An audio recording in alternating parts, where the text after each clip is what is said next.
Hello everyone, welcome to Let's Talk Tobago. I'm Amadara Mills. In this week's episode, we're doing things a little different. We're coming to you from the Center of Excellence, Macoya, Trinidad, at the Trade and Investment Convention, TIC 2022. So join us as we bring you all the highlights of Tobago's participation at this three-day business expo.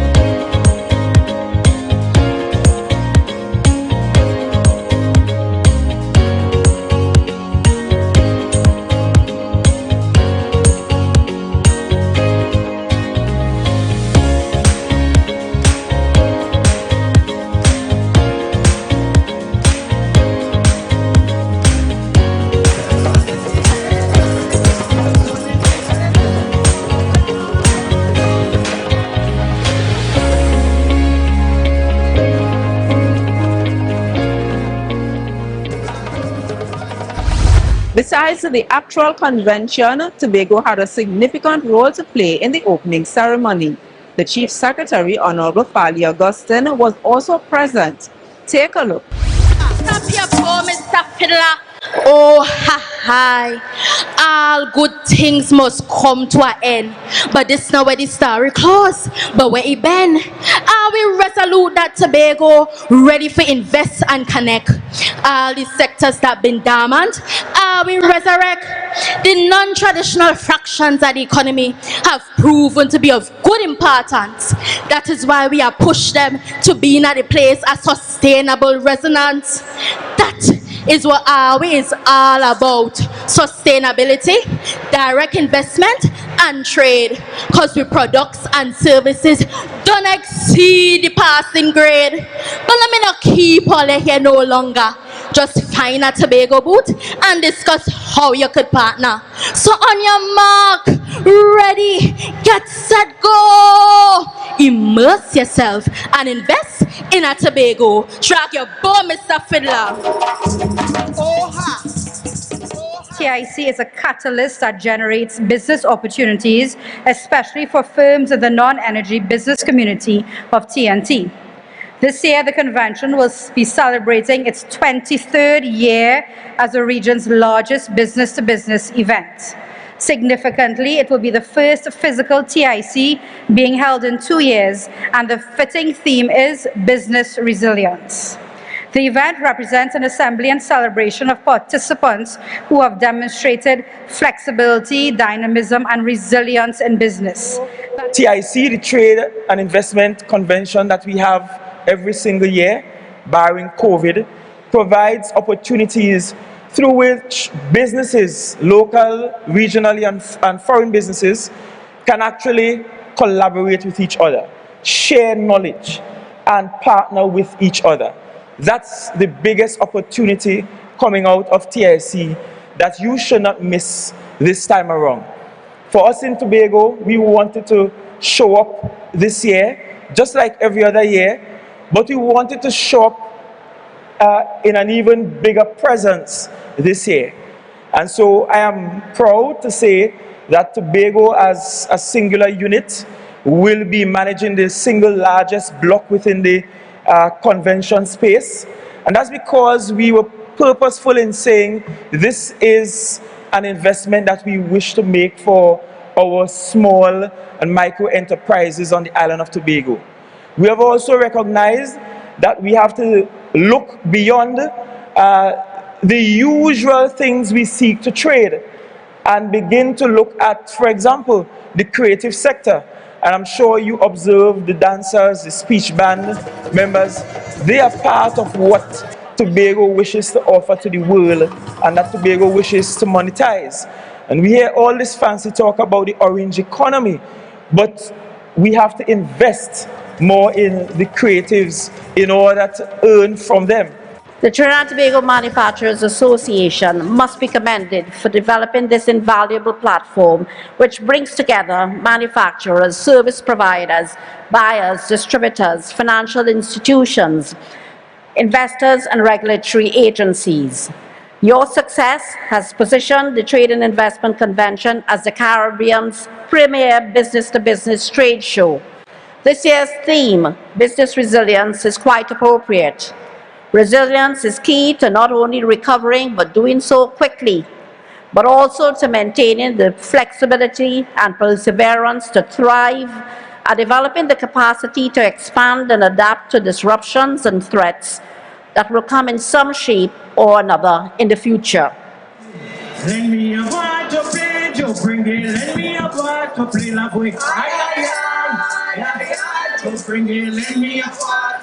Hey, Joe, bring it, lend me a part to play. I said, lend me a part to play, sing love way.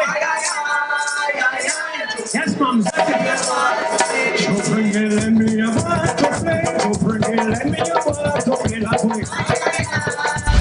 Can you give us an idea in terms of probably the number of exhibitors, the number of visitors that you know an event like TIC could possibly have or has had over the years? The last time it was physically done, they had on average over 17,000 visitors to the exhibition. So it's pretty big. This year, for example, there are about over 30 countries represented at this TIC, of which Tobago is a part. And that means, Tobago being a part is a lot of potential for our businesses and, various business deals and so. Yes. So can you elaborate a little bit more on the objectives, the benefits for the Tobago contingent that's down at TIC? Right. So specific to this year, our Chief Secretary has the vision of putting Tobago out there. So we are under a theme of connecting, investing and activating investment in the Tobago economy specifically. With that in mind, we have some of the larger entities displaying at TIC this year, including Studley Park. You have the Tobago Performing Arts Company, which brings a different dimension to the whole TIC experience. You also have TADCO, which is the Tobago Agribusiness Development Company that incorporates a whole lot of different Tobago products and brings some of the smaller producers, the products of the smaller producers, under the TADCO brand. So where we are focusing on providing alternatives where food security is concerned, it positions TADCO to be able to take advantage of that. You also have, well, I mentioned Studley Park already, you have the Shore Park Complex, you have the Tobago Information Technology Limited, where they have already started engaging the Trinidad markets with some of their products. You have the medical life alert device that they can use. They also have different technology products that can not only compete but really establish Tobago as a possibility for the BPO market. And we also interact with InvestTT, and they will tell you that the BPO market, business process outsourcing, the call centers, and we know 211 is famous. That is one of the hottest areas in investments in the whole regional investment push right now. So we have a mix of that, and we also have the SMEs who have come to TIC over the years and have gained, where you now have entities receiving contracts regionally like Tobago Media Concepts. They have engaged regionally over the years as a result of being at TIC. You have persons like Keston Pope from Savor the Isle Punches, who now has his products in extra food supermarkets and some of the larger chains. You have JMac Industries, who does the support brand label. They have also been part of the Trinidad markets in a big way, and now we are looking for regional distribution contracts for them. So there's a lot of activity that will happen as a result of TIC. We've been here, this is the second day of TIC, and already we have results that we're going to look to cement that you will hear in the Tobago space about some of the successes that these young people are having. We also have the Tom Tom's local confectionery, and I know everybody knows that Tobago is famous where sweets are concerned. Now we have the sweets packaged in such a way through a collaboration with the Ministry of Trade and the Export Booster Initiative that Tom Tom's has been able to benefit, change their packaging, change their formulation, come up with the recipes and stuff, that now these sweets, these Tobago sweets, can go out to the international markets and still be fresh, relevant, and able for months on end. So the possibilities are endless, the potential is there, and we look forward to taking advantage of it. Well, thank you very much, Tricia, for giving us that wonderful overview of TIC, as well as, the benefits that it has for Tobago. So we're now going to take a look and, interview some of the businesses that are present in the Invest Tobago booth. So come along with us.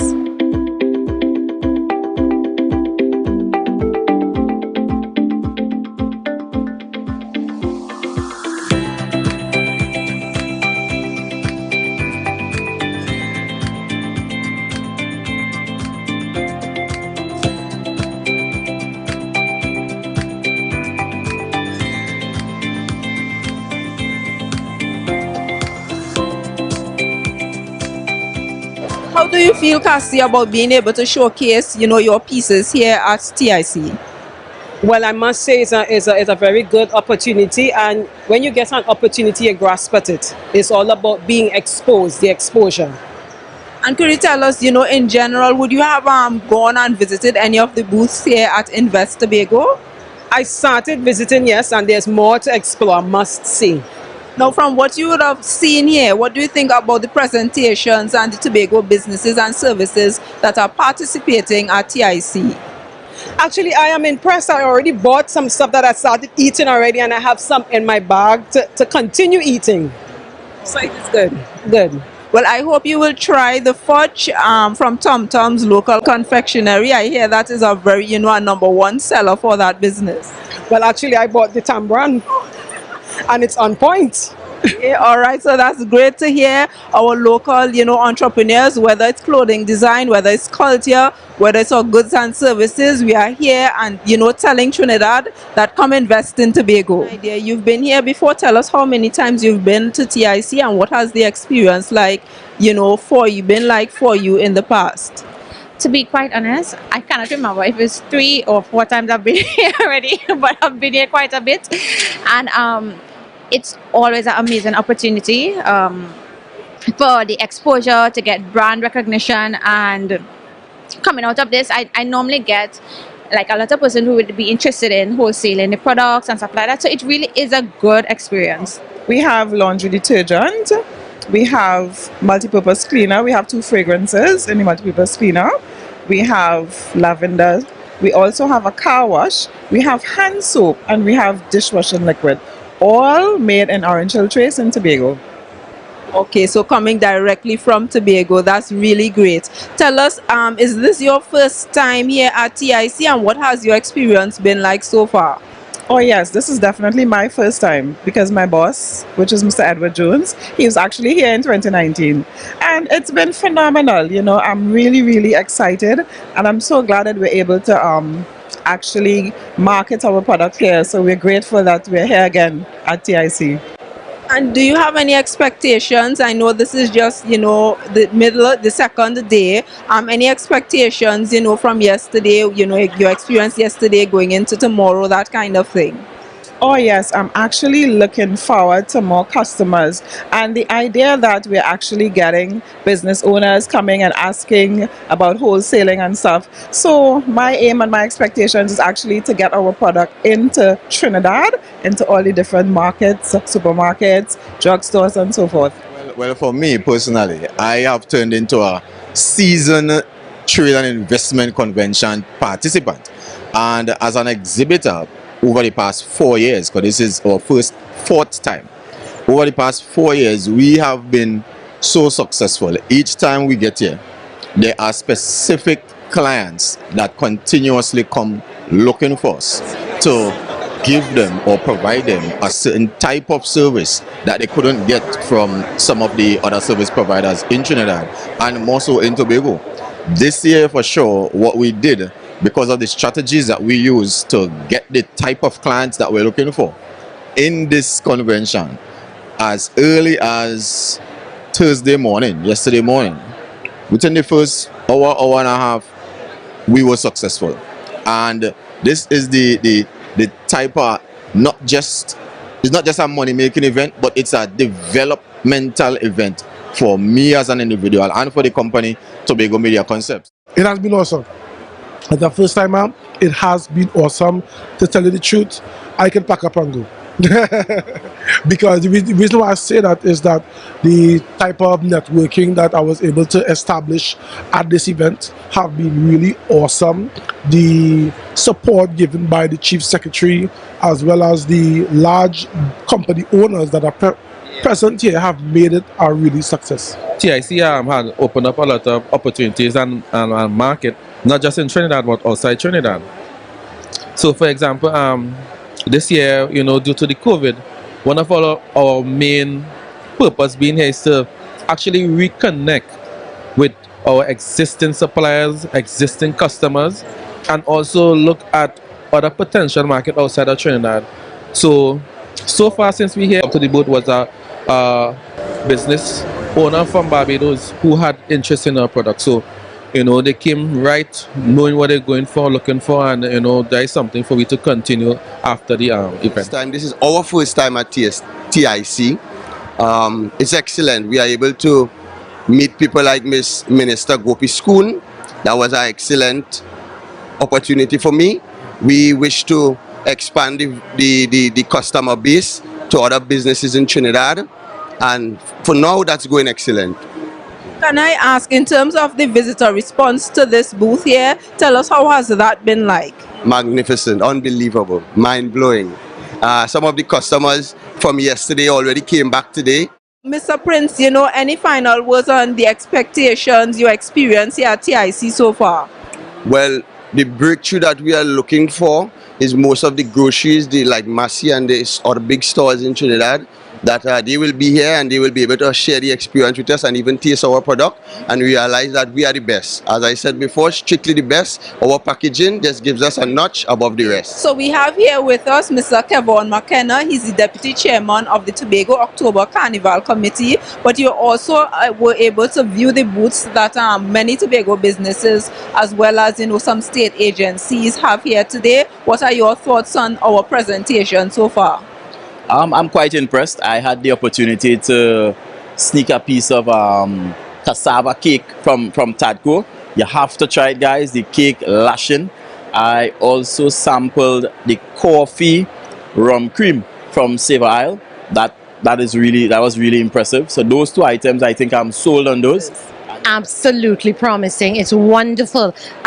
My favorite booth, of course, is this one with the flowers because they make the mix. The cake is divine and the korma is great. And then we had the natural beet and cassava korma there. I met with the guys selling the wines. I mean, it's incredible. I didn't realize all this is in Tobago. And I checked out the handbags from Orsani. The quality is so amazing. That belongs on Fifth Avenue. It's so great. The colors, the material, lovely, lovely. I'm very impressed. And we go to Tobago for the island pool and for Sorbet and Pigeon Point, but this is why people should be in Tobago too. All these wonderful products. Thank you. Thank you very much. Thank you. Tell us, you just walked through the booth with your daughter. Tell us, what are your thoughts on the Tobago presentation? I was so proud of my Tobago booth, the booths here. And the funny thing, yes, I'm in Tobago, but coming here, it gives me a totally different perspective in terms of what it is we have to offer on the island. And we have a lot to offer and it's so varied. The artisans here as well as the technology as well as the culture. I think this will be a very busy booth. For me, it was very surprising. I think that it's a good insight for Tobago to actually have a presence here at the TIC. I think it's very well put together. I really enjoyed it. I think it's very colorful and I can see the engagement and I can see the excitement here. And I think that it will do well. That Tobago has been very innovative and very proactive in using a lot of locally produced, grown and manufacturers as well. And it's a big showcase for Tobago because it's just more than the traditional Benny balls and the tulum and the whatever. You have the dashing cereal and the the pumpkin or waffle mixes and the beetroot korma and what have you. And I mean, it actually shows the sort of innovative people we have within our islands. Besides the Tobago-based businesses which have been supported by the THA, there were several state agencies. They include the Tobago Agribusiness Development Company, the Studley Park Enterprise Limited, the Tobago Information Technology Limited, the Tobago Festivals Commission, the Tobago Performing Arts Company, and the Shore Park Complex. The Tobago Information Technology Limited, it's a special purpose organization under the Department of Education.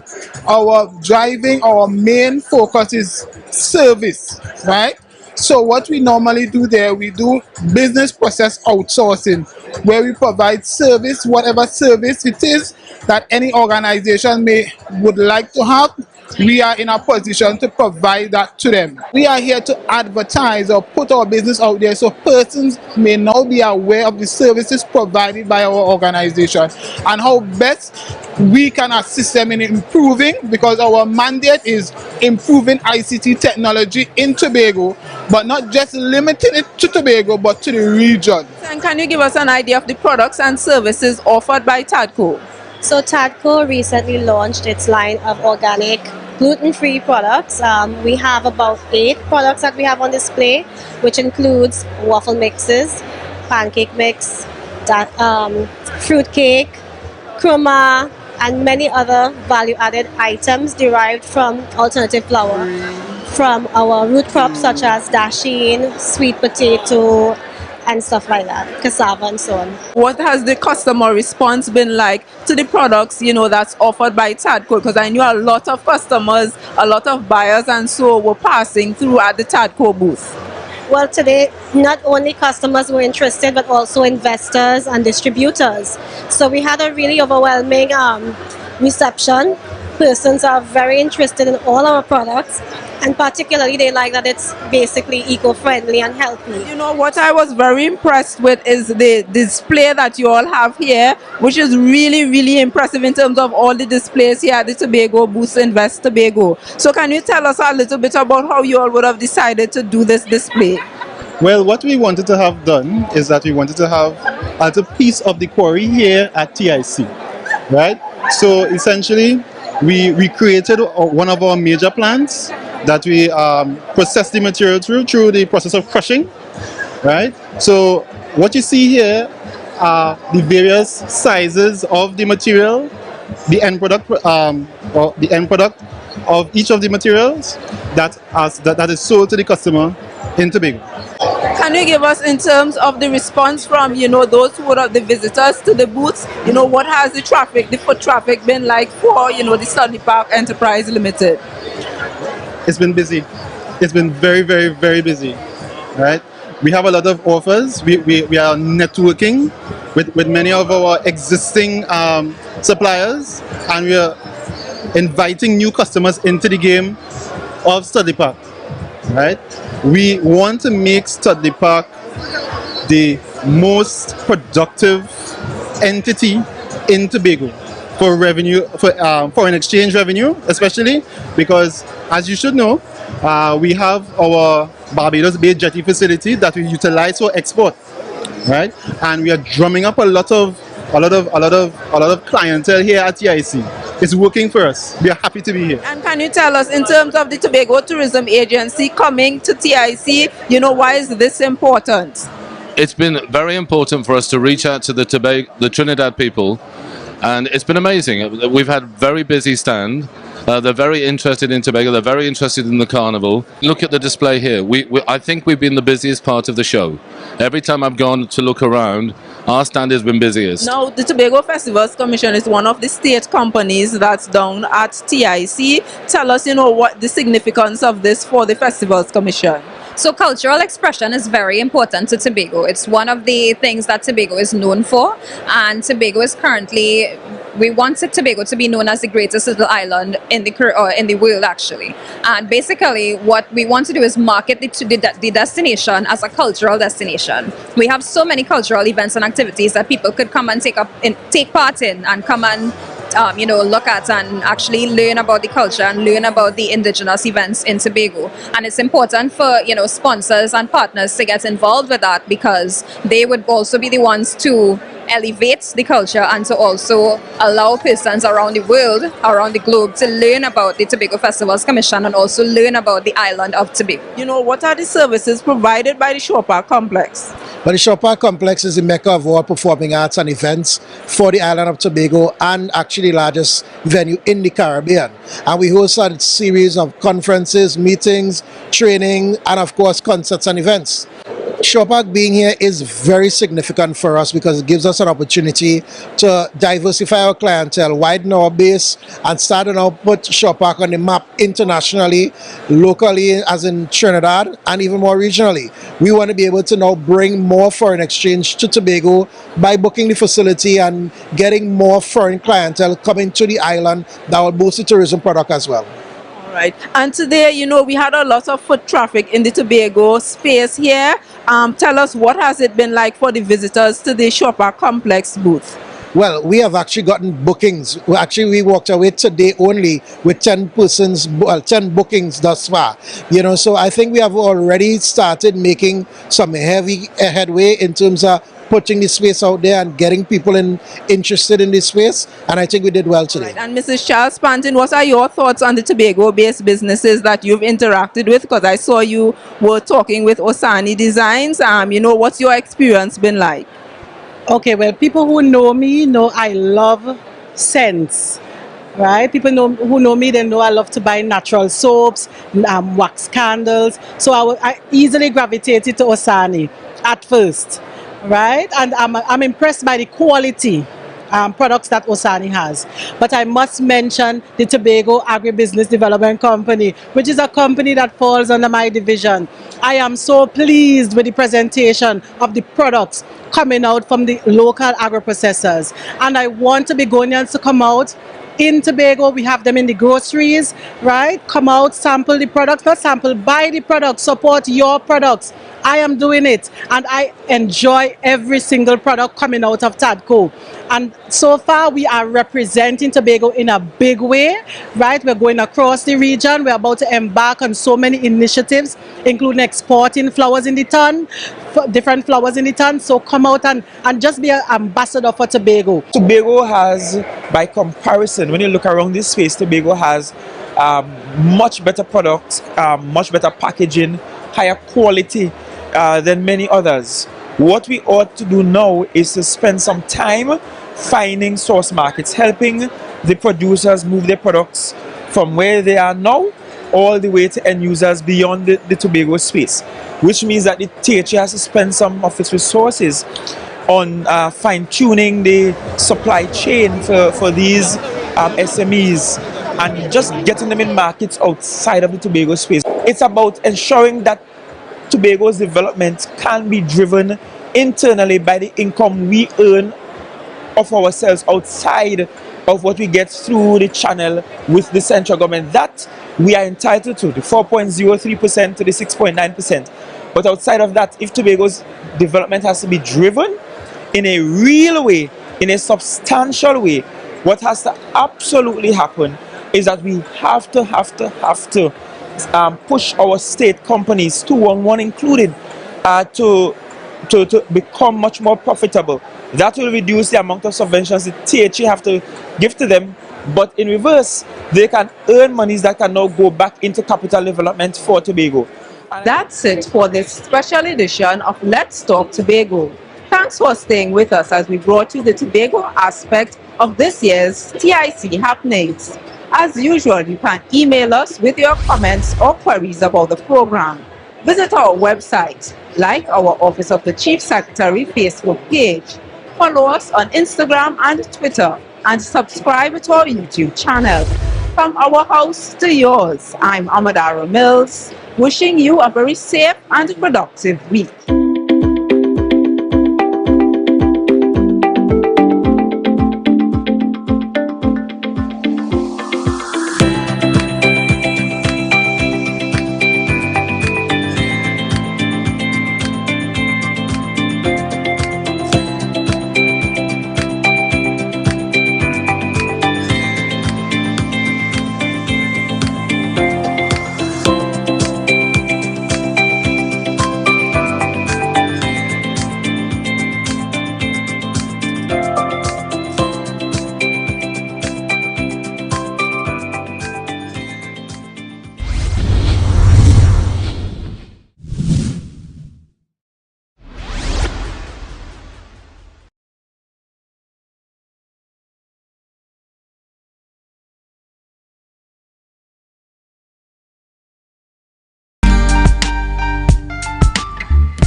put a smile on your face when you're moving from place to place. Good morning, good morning, morning, good morning, morning.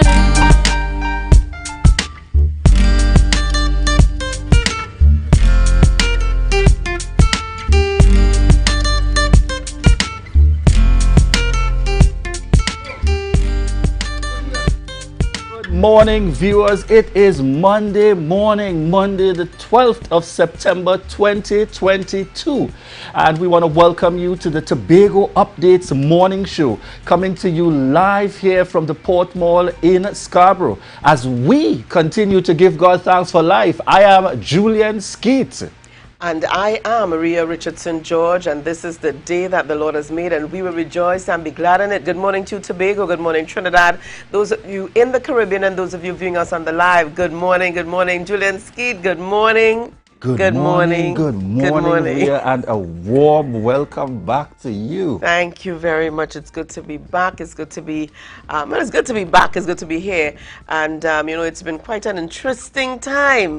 Yes, most definitely. But we ain't even going there yet to the happenings, you know, Ria. How was your time out? You look well rested and relaxing. Good morning to Mr. George out there as well, George. I miss doing that, you know. Yes, I know.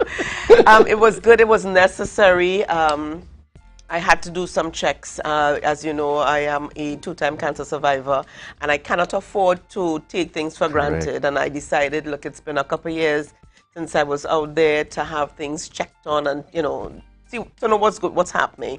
Early detection really is the best protection. We're in the month of September, going into October, as we'll focus. I mean, this is the month of cancer awareness, breast cancer awareness. I think it's October. So this is the time to start checking. Yes. You know, early detection, they know what to do, and once they see something very early, you know how to move forward. So it was one of those good, it was necessary, it was productive. I had a blast, I had a ball. Thank you so much to my wonderful Auntie Esther Seals Holdip out there in Queens, and to Auntie Dora Lyons. And I did send you the picture, the video of when I caught Auntie Dora really good. Yes. It was worth it. Yes. Auntie Doria get caught in the mix, definitely, man. It's like she didn't even expect. No. Paused there. But we're so thankful, and yes, you're so correct. So much happening in the Tobago space, and in particular, what appears to be a public kind of back and forth between, or concerns rather, between the chief secretary and the political leader of the PDP.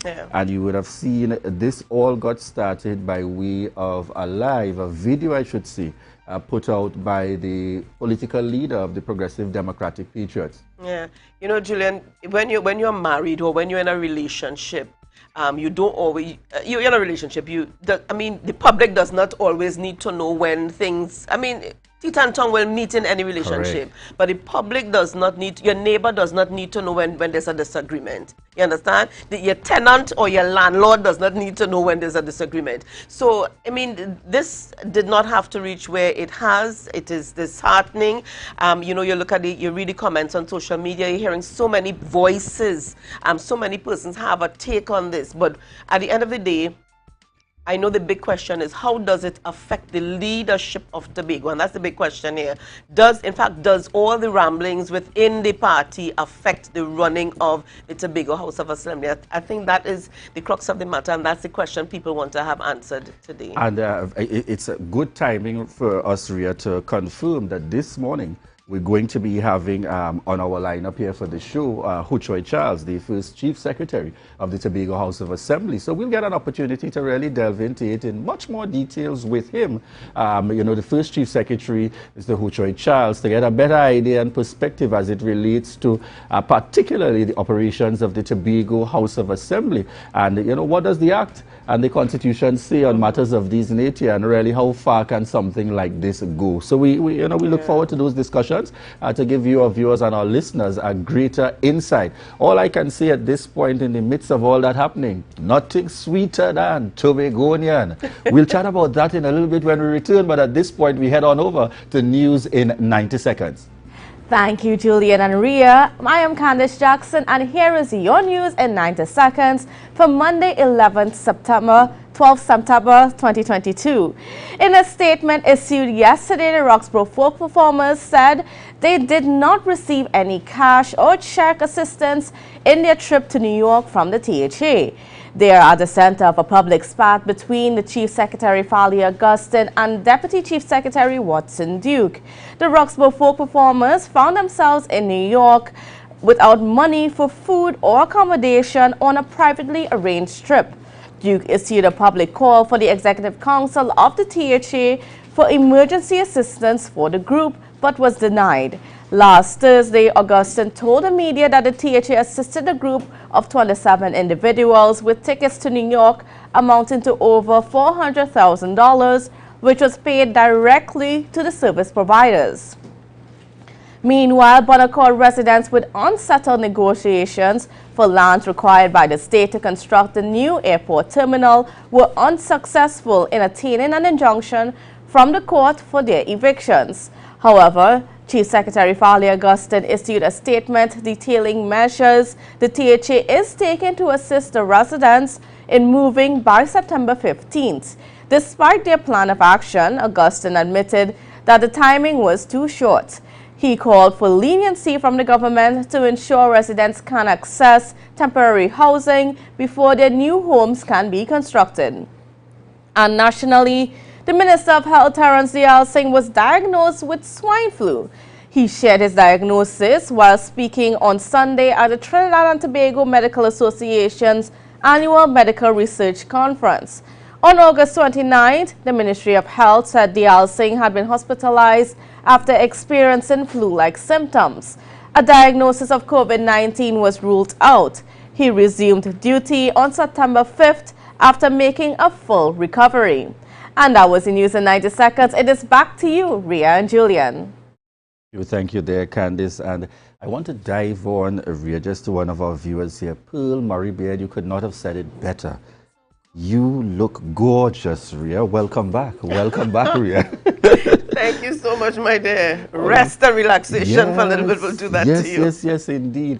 And, you know, I also want to send out commendations to the full team, TPAC, the Tobago House of Assembly, the Tobago Planning Committee, and so on. The entire team that would have been responsible for Bago Jam that took place on Saturday. Oh my gosh, Bago Jam. You see, I know Ria would not have been there or nothing, so I made sure that I had to represent to get the full experience. But from the sound of it, Candice is also still reeling from it. Yeah. Mr. Nana is also still reeling from it. Safe, so all of you went to represent me. Yes, and I want to take the opportunity to be able to also highlight our host at, there at Bago Jam in terms of that live coverage, Kidani O'Connor. Amazing, really excellent, a young talent coming forward there. And of course, within the Tobago Updates family, it's important that we continue to embrace and to showcase in terms of those young persons bringing out that skill set and talent. You could have seen, and as my family, you know, he was in his element. I know he enjoyed himself in that entertainment circle, and you could see from on screen here, the flags I'm looking for you and are Candice. moving, the phones, the lights. I mean, the energy was amazing. In terms of coming together, I think virtually everyone who left that area, we see on screen here showing Winchester, virtually everyone you saw, commendations and really good positive feedback for the launch of Tobago Carnival 2022. Some are indicating to you clearly, wow, the lineup that persons are seeing, the energy is extremely high. And we know for a fact, certainly, the tickets continue to be booked out, to be booked out in full. Sadly, we will continue to also have the challenge of Caribbean Airlines and the Port Authority, but we are still hopeful. We are still hopeful that there will be additional flights on stream. I think the Port Authority has already given some indication of some additional sailings to happen. So we're looking forward to that. Kiss and the band. Oh, amazing, Ria, amazing. I think if we had all morning long, Julia will continue to talk about this show. But let me just put in here as well.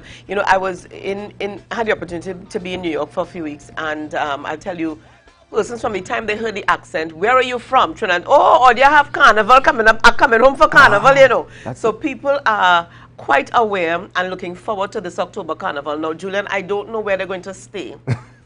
Tobago seems, I'm going to have to stay in my corner because I feel as though the western end of Tobago is going to be tilting, you know, because of the amount of persons that are planning to be here. Tobago is... And that's a good indication. If you're saying that, you know, persons even out all in the US, over, in yes, New York, talking looking about forward that, to coming home for you carnival. know, certainly important enough, the message is getting out there. And I think it's a great opportunity for us here in the Tobago space. And, you know, I go back to a song that my, you know, my father and so would have referred to. And I can't remember who the singer was. How we vote is not how we party. And I saw that even in Bago Jam.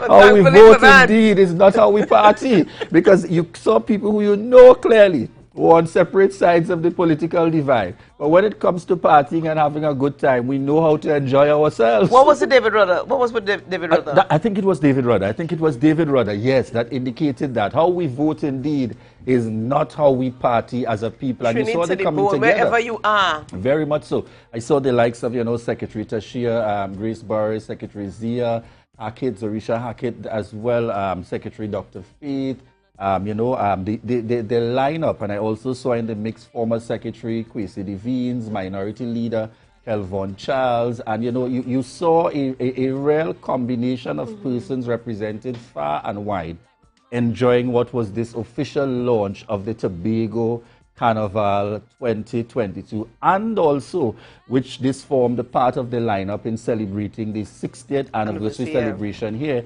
celebrations being hosted by the Tobago House of Assembly here in the Tobago space. But as Rhea rightfully said, if you give me a chance, I will speak all morning on Bago Jam. But at this point, we head on into our birthday celebrations in the lineup.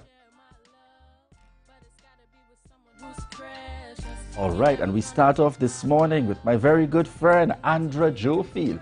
Started her celebrations over the weekend, and we want to wish you a happy, happy birthday, Andra, and God's continued blessings. Then we have the songbird from my time. This is Mrs. Ruby James Waldron celebrating her birthday. Happy birthday going out to you, Ruby. Lots of love. Yes, happy birthday to you, Ruby. The man on the screen, known in the event sector, Erland Clark. We want to wish you a happy, happy birthday, Erland Clark, and God's continued blessings. Amanish Charles, happy birthday going out to you. Love going out to you as well. Birthday shout outs, Amanish. And another one of my very good friends out there, and she would have been here recently in TNT and back out doing her thing in Jamaica, Dr. Zania Devines Ellis, wishing you a happy, happy birthday, Zania. All right. Rhea, there is much happening in the Tobago space. Yes. But before the cue starts sounding off in my ears and in my line of sight, viewers, we want to thank you so much. Those of you joining us here via TV, Gael and M&E TV, those of you connecting with us, and those listeners on the radio, Smash Radio and Street 91.9 FM. And to all you viewers out there, I'm even seeing a welcome back to Rhea, Natalie Seeley Richardson tuned in. Morning. I have to say thank you to Natalie for filling in for me in my absence. Natalie, thank you so much. I know the public loved you, they enjoyed you, so we could work something out. Morning to you, Natalie, and each and every one of you joining us on the live. I see in the mix we have Auntie Dawn on, Brother Simon, Vernon Simon, Godfrey Moore, Rhea, morning, Andre Edwards, to each and every one of you joining us on the live. We want to remind you that this is your opportunity to share the live, share the live, share the live. I just want a microphone. Morning. Exhale Spa by Haley, where our highly trained staff are ready to deliver the top-class services in facial massages, waxing, nail enhancement, and body treatment. We are ideally located at Coco Avenue, Susalands, Tobago. You can find us on Instagram, Facebook, TripAdvisor, or you can call us on 730-0149. Exhale Spa by Haley. Relax, renew, and rejuvenate. Live the concert. Says our destiny. Friday, 23rd September. The night before Republic Day. She says our destiny to get next to me. At the concert capital, the Queen's Park Savannah. Live, the concert. Tobago and his full band. MI4 Security Services Company is the most advanced security service in Tobago. Ask about our cash and transit service. It's safe, risk-free, reliable, and timely. We provide safe banking delivery for all business types and sizes with highly trained staff, 24/7 monitoring, coordinated emergency response, and a well-maintained fleet of armored vehicles. Contact us at 660-7723 or visit our website at www.mi4securitytt.com to sign up today. Mamai Lakai Home Services. We specialize in cleaning of carpets and rugs, mattresses, living room and dining room sets, vehicle detailing, cleaning and sanitizing of homes and commercial spaces. We also do landscaping and tree cutting, pressure and power washing, floor care, fumigating and air purifying. You can also call us for professional painting services, babysitting and adult sitting. Call us now 333-4430 at Mamai Lakai Home Services. We take cleaning to another level. Everybody only worrying. Never ever worry. Don't mind how things looking hard. I tell them never ever worry. If your life can't get damaged bad. I tell them never ever worry. What I'm saying is true. So just consider Tatil is always right here for you. I tell them never ever worry. Don't mind if life make you sad. I tell them never ever worry. If your house get flooded out real bad. I tell them never ever worry. What I'm saying is true. So just consider Tatil is always right here for you. I tell them never ever worry. If sickness catch you off guard. I tell them never ever worry. If times fall on you real hard. I tell them never ever worry. What I'm saying is true. So just consider Tatil will always be here for you. Never worry about a thing. Tatil, where people are people. You know what I mean.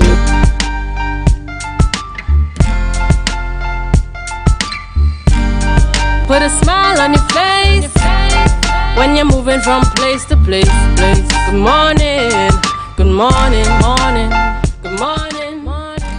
Good morning, viewers. It is 7:16 a.m. and welcome back to the Tobago Updates morning show, coming to you here live from the Port Mall in Scarborough. On this Monday morning, we have on set with us in this segment the first Chief Secretary of the Tobago House of Assembly, Mr. Hochoy Charles. Morning to you, sir, and welcome.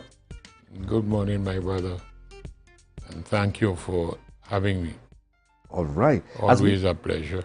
Excellent. As we get the conversation started, we know that you, based on your experience and your expertise over the years, you can certainly assist with lending some clarity to what is a situation that some are describing very broadly as a rift, a concern, some disconnect between the political leader and, well, the former deputy political leader and chief secretary within the Tobago House of Assembly. And therefore, we want to start the conversation on the premise. We have seen some back and forth happening in this piece. What were your initial thoughts by the time you got wind of it?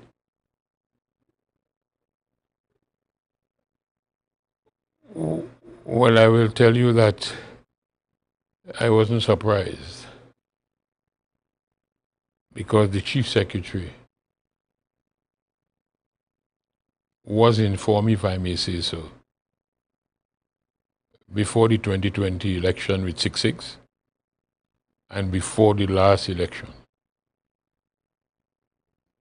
that these things are likely to happen. And I want to leave it there. All right. The chief secretary was told one day, I'm sure he's going to reveal the details of that to you, or not me. You was told to expect these things to happen. And I'm sure maybe, I don't know, that when it happened, I don't know how he took it. So tell us, Mr. Charles, we would have seen the decision taken by the political leader by way of the operations of the party to revoke the appointment of the deputy political leaders, inclusive of Chief Secretary Fali Agustine. Question, from the context of the Tobago House of Assembly Act, how does it affect in any way, form, or fashion the current operations of the administration by way of the positions held? Maybe from a psychological standpoint, yes. Because, of course, you have a political party, you contested an election, and you are now in a position to govern Tobago, and there's a problem within the structure of the organization. But from a legal, constitutional position, it does not affect it. The law is, well, I don't know the constitution of the PDP. I don't know it. But I suspect that the constitution of the PDP may have given the political leader of the PDP the authority, the power to select the deputies. If that is so, he has the power to remove them from office for whatever reason, on whatever grounds. I don't. And that is why we have to understand a couple of things. I do nothing without our manual, as you know, which is, you say the Bible, I see human manual. We don't know what to do and how to be until we read the Word of God. And this is why when I hear things, I don't react or respond to things. Because, as you know, in Luke 4:24, it says, take heed what you hear. You know the scriptures. Take heed what you hear. And in in Mark 4:24 and in Luke 8:18 it says, take heed how you hear. If I could put that in one sentence, it says, you must be careful what you listen to, and be careful how you hear what you listen to. So I want to leave it there. I'm very careful. But the Tobago House of Assembly Act, Brother Julian, says how a member could become a member and how you can limit office. So just again, as a reminder to our listeners and viewers, we currently have the composition of the House in terms of 15 elected members of the Tobago House of Assembly. And then in addition to that, you have 4 councillors, 3 appointed by the majority, the Chief Secretary, and 1 on the advice of the minority leader. Yes. So you have a complement there at this point of 18 members forming the House along with the presiding officer. No, that is 15 and 4. 15 and 4, sorry. 19 and 1, 20. 19 members forming the House along with the presiding officer. So yes, 20 members of the House. Tell us particularly when it comes to, and there have been talks in this piece about if they are to make any adjustments at all with regards to the position of Chief Secretary or Deputy Chief Secretary by way of the Tobago House of Assembly Act, what would be the procedure? The Section 35 of the Act says to remove, remember, the Chief Secretary is elected by the elected members, not the councillors.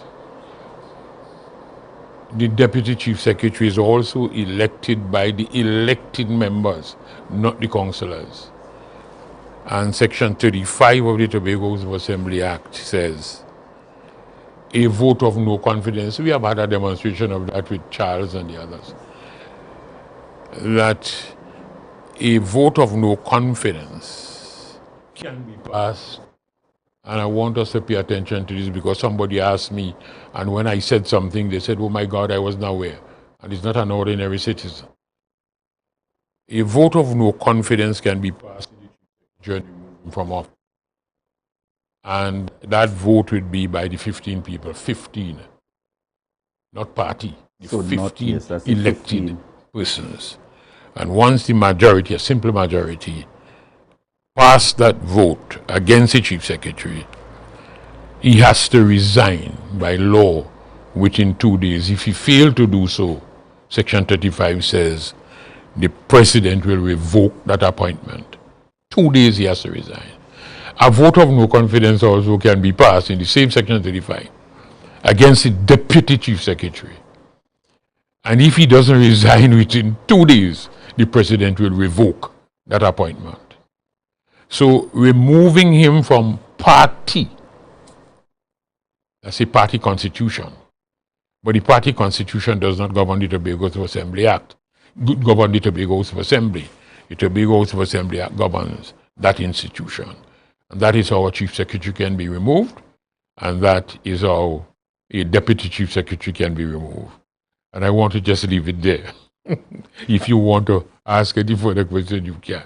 There are implications, you know, but I don't want to discuss that. So we have seen in the past where, in terms of the broad scope of things, political parties have had challenges, persons crossing the floor during office, etc., in terms of differences of opinion. And in some instances, we have seen some parties, in this instance, the political leader has only gone as far, so far, in terms of the revocation of the deputy political leader, but remains a member. I want to go a little step further in the context of if there are any challenges in terms of questioning the status of membership, if there's a suspension, a removal from, and what is the situation then? You see, in the context of our Tobago House of Assembly. And this, if you notice, I am very cautious with what I'm saying.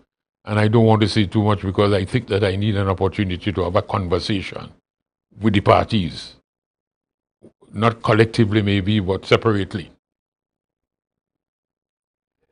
The national constitution, the Trinidad and Tobago constitution, and I hope that that is not what was looked at before the action was taken by the political leader of the party.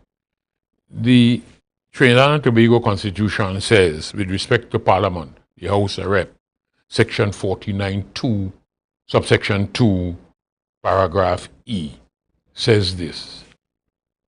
If you are paraphrasing, if a person is elected into the House of Representatives on a party's ticket, and that person resigned from the party, or that person is expelled from the party, that person has to resign, move out from the House. You can't remain in the House of Rep. Section 49, subsection 2E of the Constitution. And I don't know, and I'm saying I'm very cautious, I don't know whether there was a thought that by removing them, I don't know what is the plan, what is the macro plan of the political leader of the PDP. Because it happened with Jack Warner, you remember that? When Jack Warner was removed from the UNC, remember he has to come out of to form his own he came out, party. Contested as an independent in Chaguanas, won and went back into the House as an independent. He has to leave because he was no longer a member of the party that he contested on that ticket there and got into the House. That is what the Constitution says. That governs the Parliament. The THA Act is not that. Oh. That's the point I'm making. That's for Parliament. THA Act. In Section 19 says how a member could leave. And there is no such way. You can be expelled from your party, you remain there as a member. You could remain there as an independent in the House. So that's the difference in terms of with the Tobago House of Assembly Act. Yeah, and this is why I said that I'm very cautious, not giving too much, because I am saying that again to you, Juliet, to have a conversation with people. The Tobago House of Assembly Act is not that. I hope that advice was not given, and there was a long-term plan to remove someone from the House and attempted to take that step. But that is for Parliament, that is not for the THA. Tell us something, Mr. Charles. We have seen recent discussions happening. This entire issue started with the topic of the Roxborough group that has gone abroad and so on. But bearing in mind, we saw Mr. Watson Duke The night started, put out the video. We saw the chief secretary while at Executive Council dealing with a number of issues and then concluding by speaking to the issue of the video that would have been put out there. Since then, we have seen 2 further videos come out from the political leader and deputy chief secretary, Mr. Watson Duke. My question at this point, based on your experience, tell us the relationship between the winning party, the relationship with the operations of the Tobago House of Assembly, and the relationship with the people. Because I heard, and there was a statement made by Mr. Duke in particular, in terms of the administration being accountable to the party and the party being accountable to the people. Some say the administration should be accountable to the people along with the party in terms of its responsibility. Tell us how that connection works in terms of from a winning party to an administration. Well, remember that the vehicle that one uses to get into office and to governance is party. So you would have gone up on a party ticket, and the party, I'm sure, would have had its constitution. But you'd remember that when you win that election, and especially when the majority, and you become the executive, which is what we loosely call government, because you know government are 3 arms. You know that. Legislative, executive, and judicial. Correct. 3 arms. But we call the executive government. All is government. When you get in there as government, you have to understand that you are not a trade union. Trade unions see about their members. Governments see about the whole country. So in Tobago's context, the whole island of Tobago, all 60-something thousand people. I don't know, and this is why we need to do a lot of examination, analysis, whatever. And be careful when we talk about party. You must be responsible for party because it's wider than that when you become an executive. Although what Mr. Duke says has some relevance, is very important, that your party must be able to be a driving force because they are the ones that will go out there, your membership, in order to put out there the policies of your political party and so on. And when you are in government, they are the ones who will help you to go out there to manifest, articulate whatever the government is doing and sell what you are doing to the population. So it is not restricted and limited to the view expressed by Mr. Duke. It's broader than that when you become an executive. Although the point he raised, very important, very relevant, because the machinery you use is your party to get into office. But when you get there, there are other things that you need to consider when you are making decisions. The whole island, the whole country. And not only that, when you get into government, it is not your party constitution that you use now. You have a set of document which is the constitution of the country and the Tobago House of Assembly Act that you would be using in order to do operation. That is a whole complex story. So then, Mr. Charles, and I don't think that everybody understands. Yes, and I want you to go a little further because ultimately, one of the things that stood out to me is the party transitions its promises, its commitments, its hopes and dreams into policy at the level of the administration in order to, to meet that commitment that you would have made to the people.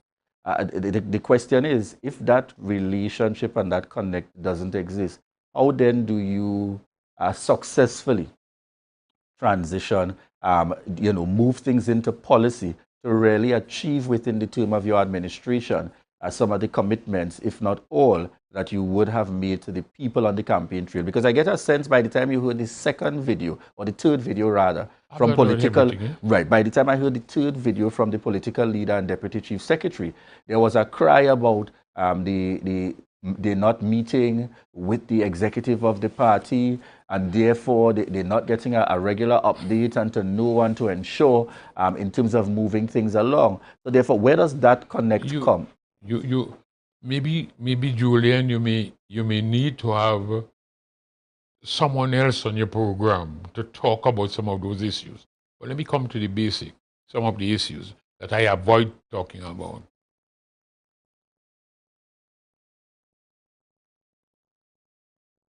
The policy of your party that you promise people. You may not be able to deliver them, I think I explained that on this program some time before. All of them. Right. May not. Because when you get into office, you have seen that happen all the time, Julian, that and people will believe that politicians are not honest people, they do have integrity. Sometimes you're quite right, sometimes it's not true. They would have genuinely promised the population something. And I don't want to recall no example of that in Tobago because there are 2 or 3 examples that people call in for all the time. You would have heard that we promised to give them X. When we get into office, we're going to give that. The public servant X. You can't deliver it because when you go in there, you take up your constitution and the act and the procedure that you have to use, the legal procedure. You recognize you can't do that. Secondly, in the national scope, national scene, Julian, you promise people genuinely something out there. And when you get into office, you recognize that the tool for doing that is law. Government cannot do anything except there's a law. So the tool for implementing government policy is law. And if you have no law, you, the executive, can't pass the law. We're talking generally like in Trinidad and Tobago. You can't pass the law. You have to go to the legislature that passed the law, which we call parliament. And when you go to parliament, you recognize this piece of legislation by the constitution and by the law of Trinidad and Tobago, that bit of law that you need to pass to implement a promise that I made or genuinely make to the population outside there, require a special majority to pass it. And you don't have it on your side as government. You have to get the opposition to support that piece of legislation. And you can't get the opposition support on it. You know what happens? It fails. And you can't implement what you promise people. This is why I want us to be careful. You have to know all of those things before you go out on a campaign. This is why, Julian, you may notice that I said to you on this program before, we should have a vision for the country written. We call it in Tobago a development plan, a 15-year plan. And that is not a party document. It's the people of Tobago that says, yes, we agree. These are the things that we must do to make Tobago what we would like to see Tobago become. That's the national vision. So now that is what you must take to the population. When you go out there to the population and they vote on that, that's the plan you are going to implement. So not a party plan. We did that in 1980. We had a green book that we had in 1980. With the development plan for Tobago. It was really an outline plan. And that is what we did in 1998 also. But we didn't have the chance. We lost the government in the first term to implement the people's plan. And all you do, the executive, is to see to it that that plan, the people's plan, is implemented. Do you think that this is forming some kind of guide at this point for the Chief Secretary? Because it is important to note that when the initial video came forward, the first video from Watson Duke as political leader and Deputy Chief Secretary, the Chief Secretary addressed it at the press briefing that took place. And that was the one place that you heard the Chief Secretary spoke on the matter at the press briefing.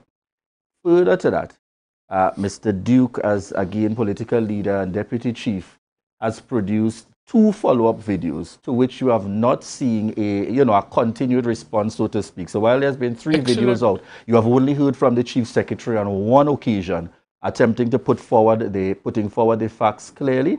Tell us, would you say that this is a strategic move on the part of the Chief Secretary, recognizing that his role is greater than just representing the political party, but now seeking the interests of Tobago? But I'm sure that that is so, and I think that is the best move.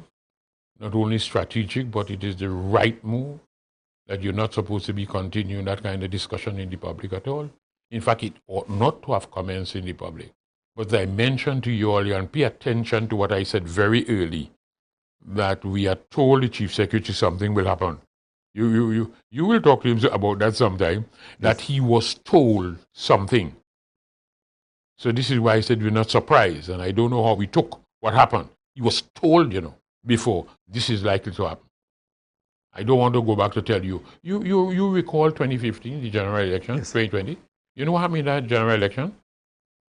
I think Mr. Duke and Tasha Boris contested the election. I'm just saying that so that you'll have something in your mind. You remember that election, Correct. 2020?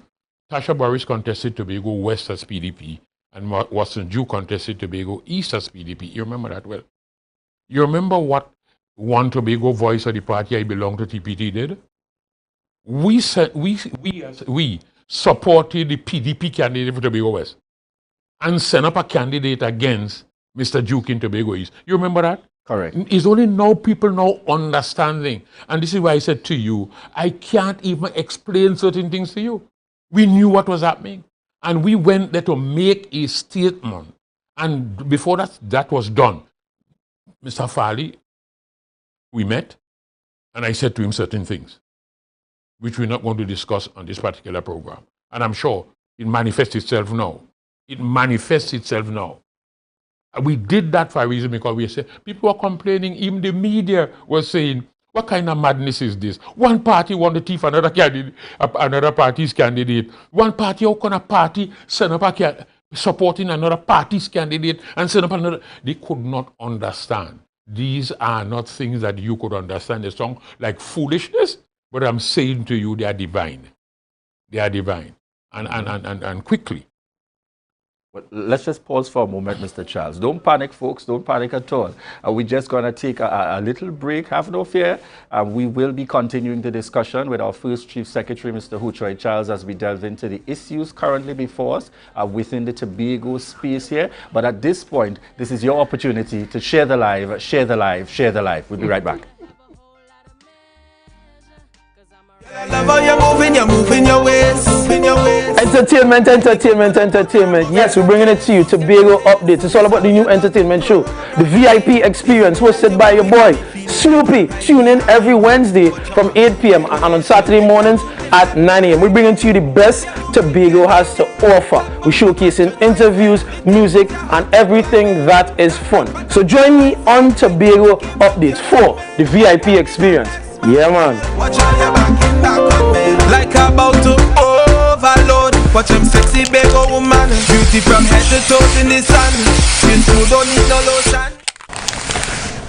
Tobago Glass Supplies has been a leading name for over 37 years in the glass and aluminum market in Tobago. We provide an extensive range of high-quality, innovative aluminum and glass products for commercial and residential use. Competitive prices with superior and professional services by committed employees who are guided by rigid quality standards. Tobago Glass Supplies specializes in the manufacture and installation of glass and aluminum products that are essential to today's homeowners and the business environment. We are engaged in marketing, sales, and installation of a variety of products. These ranges from windows and doors to necessities such as mirrors for homes and vehicles, designed and manufactured in-house or imported.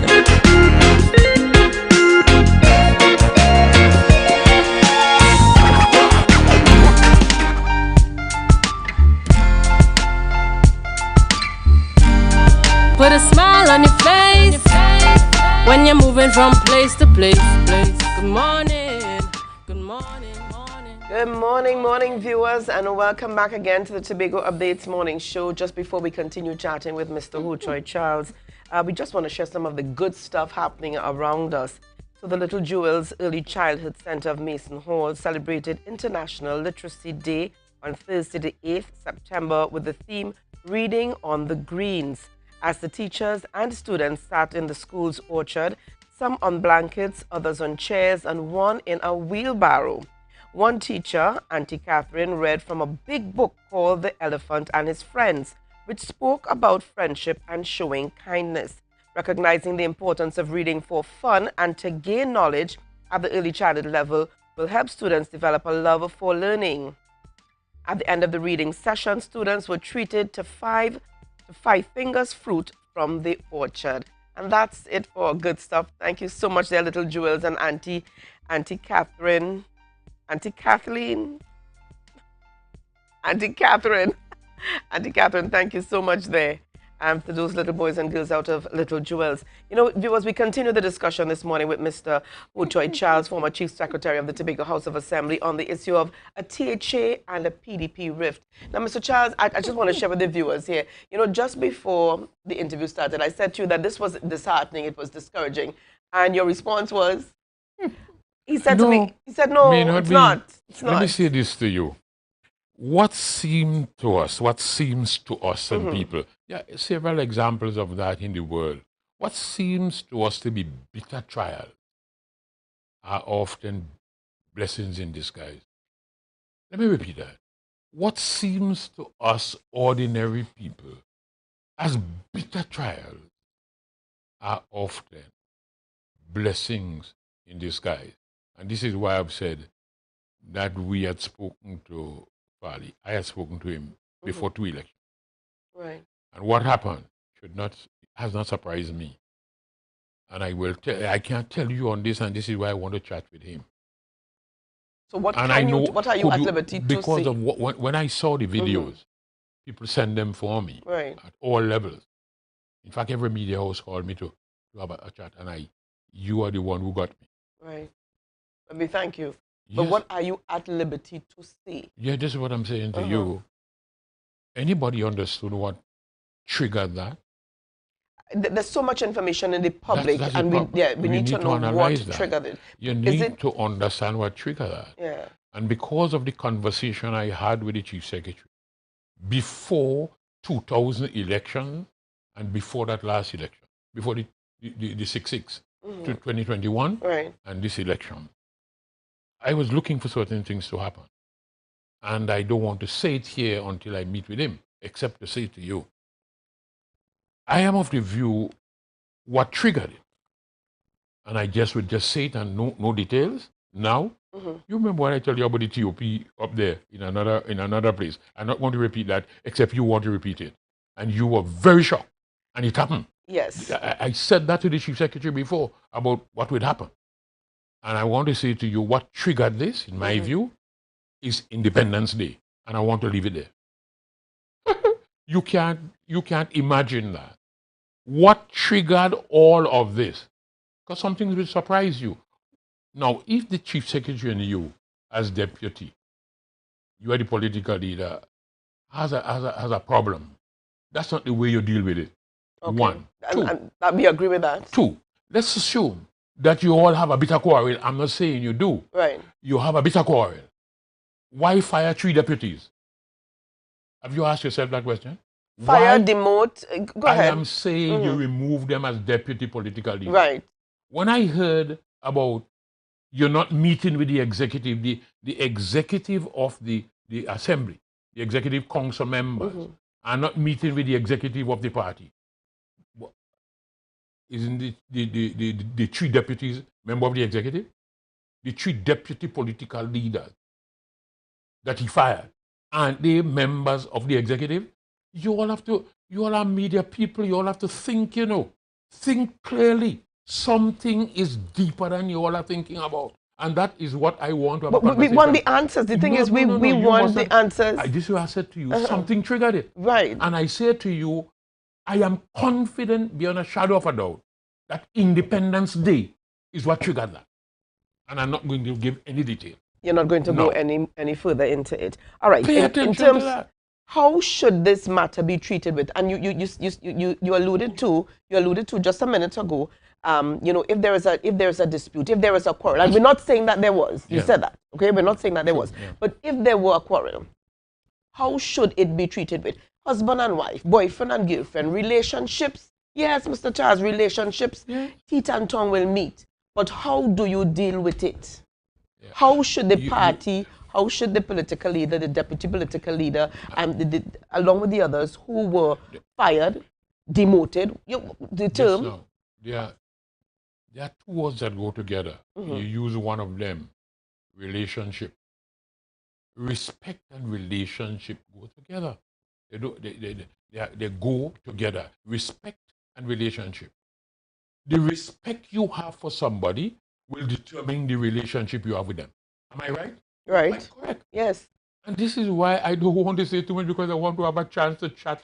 I don't expose a lot of stuff, except I have a chance to chat with the chief secretary, which we should have met on Friday, but because of this, and he was put into last take a rest and so on, not having conversation. We didn't have that conversation. I had already given you all my word. Yes. Because I thought we were going to meet and then have the conversation, and then I would be able to see a lot more today. Right. But I say to you, and I want to share that with him, Mm-hmm. that Independence Day, what on Independence Day, I am not prepared to see on your program, but Independence Day triggered what has happened. All right, Because the move, and I think that the move to fire all the deputies, and you start attacking the executive of which you are a member, the executive council of which you are a member.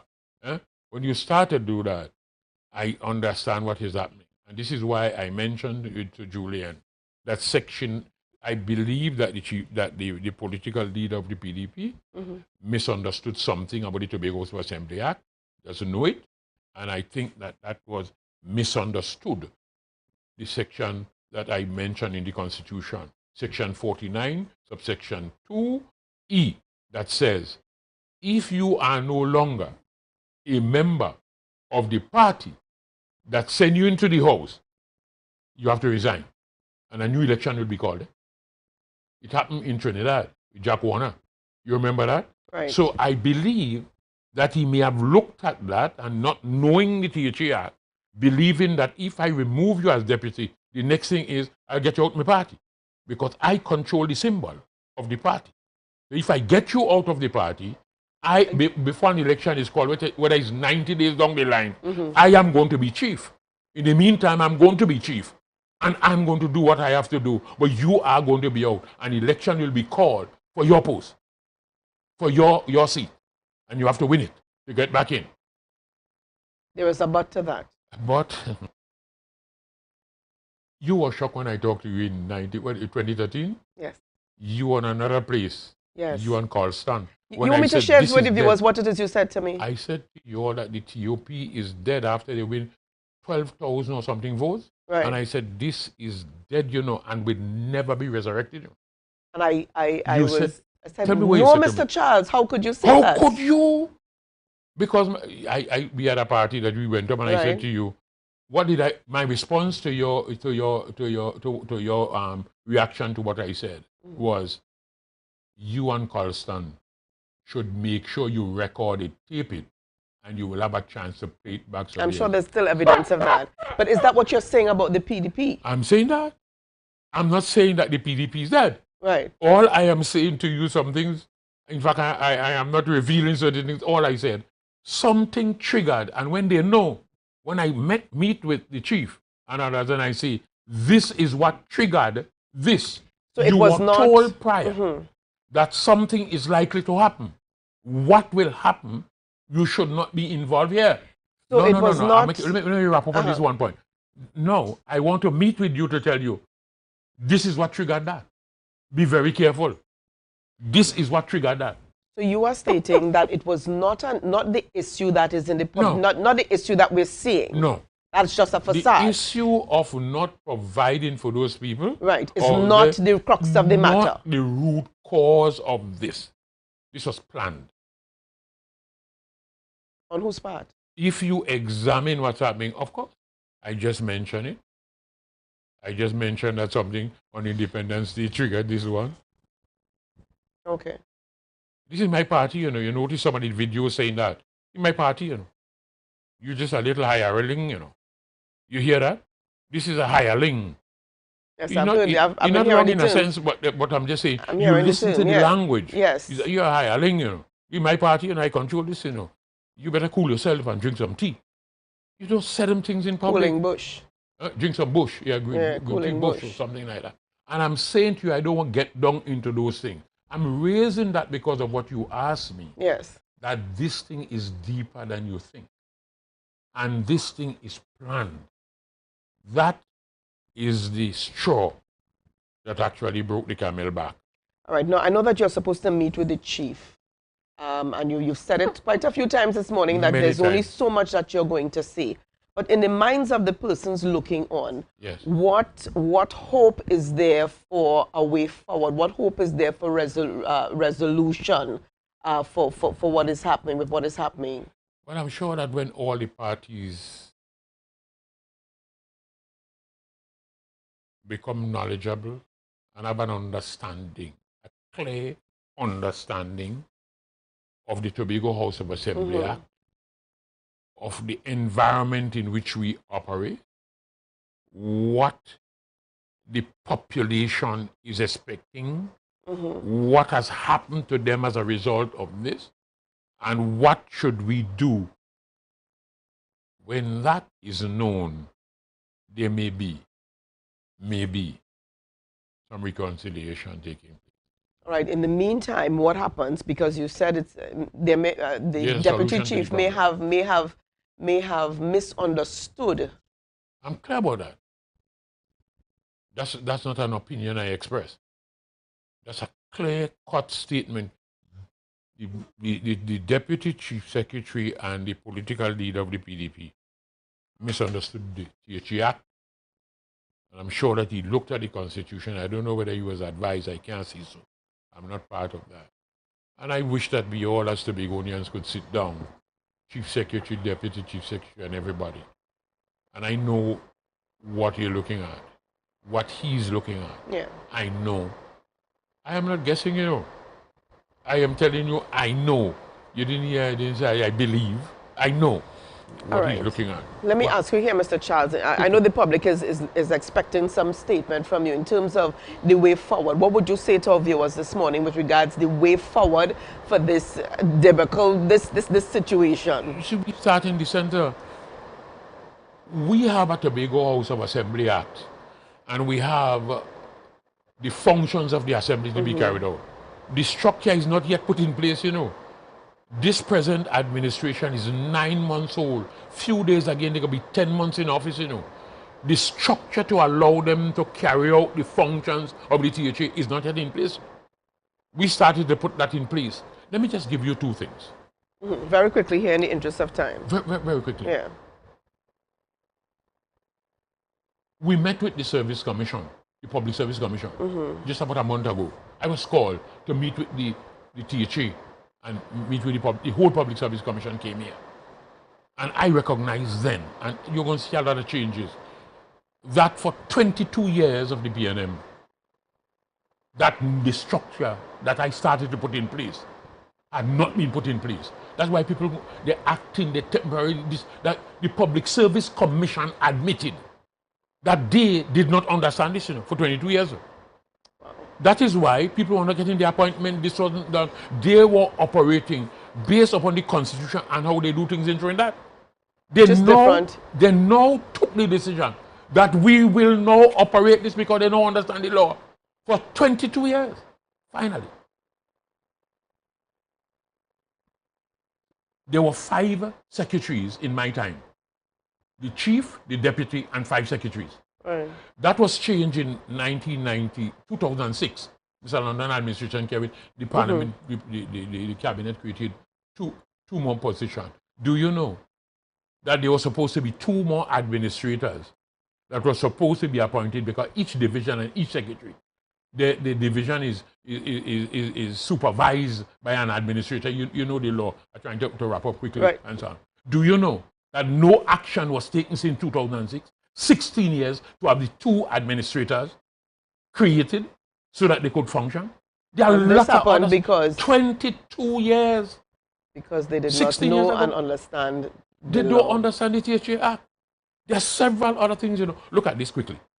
This is why I'm telling you, you ask for the way forward. We need to understand this and put the structure in place. That's why the contractors, people can't get job, the roads are bad. So many things are happening out there that I don't want to talk about. And you have been advising along the way? You've not been advising? No. And why is that? That's the point I'm making. You remember I offered my services to the country.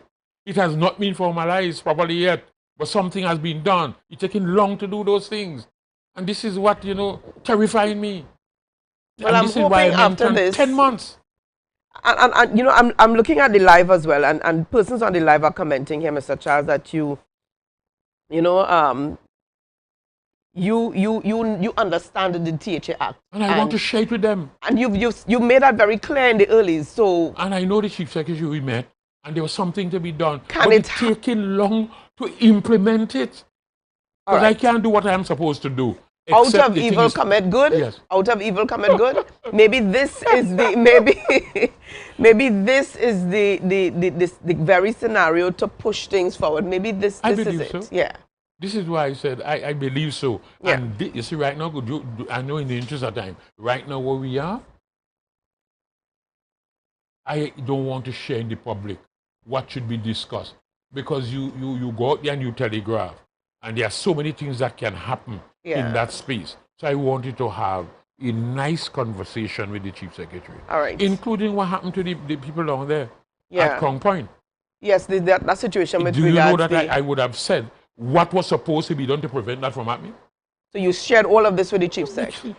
No, here's what we're It's gonna a have to lot have of you stuff back. in- We're gonna have to have you back after you've spoken with the chief, because we want to know What was the way required forward. to be done to prevent the disaster that took place on there? We want to know this morning with regards to this particular situation. The I am pained.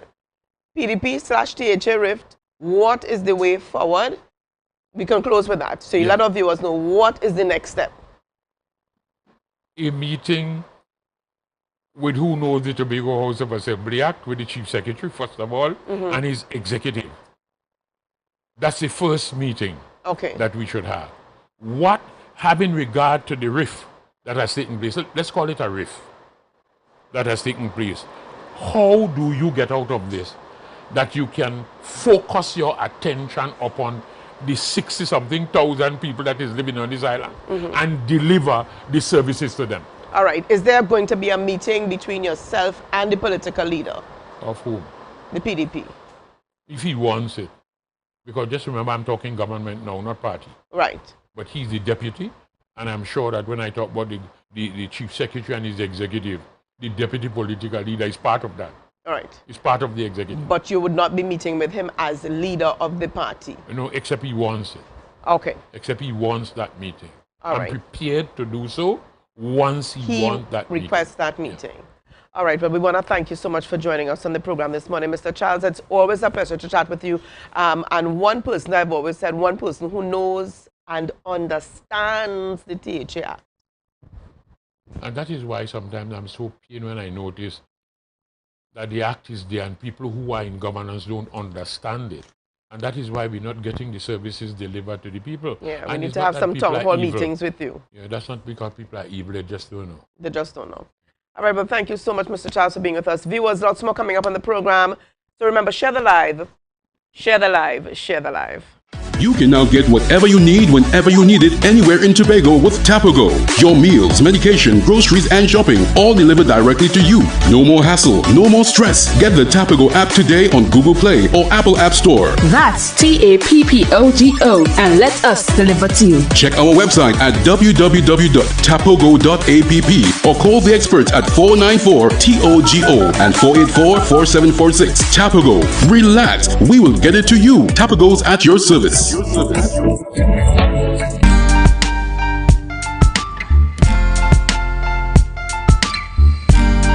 Put a smile on your face when you're moving from place to place. Good morning, good morning, morning, good morning, morning. Good morning, viewers, and welcome back to the Tobago Updates morning show, coming to you here live from the Port Mall in Scarborough. And like this Monday morning with the return of Rhea, there is much happening in the Tobago space, Rhea. I Very tell much you, happening. It's been quite a warm morning. It's not hot yet, but it's getting there. All right, and I know that, Julian, that the discussion continues. Mr. Charles is going to be meeting with the chief, and I guess from that meeting, we would know what is the way forward. But there is hope. And you know, in the form of a true politician, you realize that our first Chief Secretary is very guarded with the extent of what he elaborates Yes. on, wanting to treat with certain matters directly with the political leader and the chief secretary in terms of getting that opportunity to be able to engage. And it comes back to the point of many.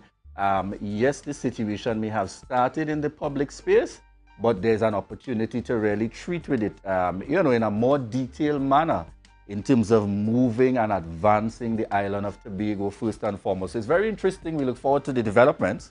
And let me just share quickly here some of what's coming up on the live. One person said, I respect the silence of the chief sec. The governance of the island must continue. Darius Boris says, silence is golden. He said what needed to be said already and gave the necessary details on the trip. He needs to add nothing else because as far as I see, he is not at fault.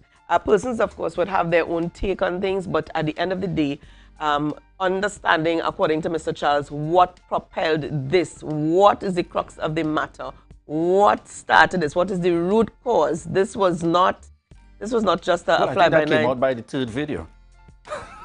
Let me leave it there. I'm going to leave it there. But I want to say, but let me just say very quickly here, very special good morning to one of our viewers out there in New York from Tobago, Jamila Dick Kwashi, who says, Ria, we watch the show every morning, and this is the daughter of Harriet, Job, Dick, and Kalai Dick. Nice. She said, I watch the show while I'm getting my son ready for school. So, Jamila, a special good morning going out to you and all of those folks out there in the diaspora. So love going out to you, and Tobago updates love going out to you guys this morning. Yes, and I think it's a good statement on which to close. The note of Giselle. Giselle Drew, Chief Secretary Farley Chavez Augustine, has to be very careful, re-advise as well.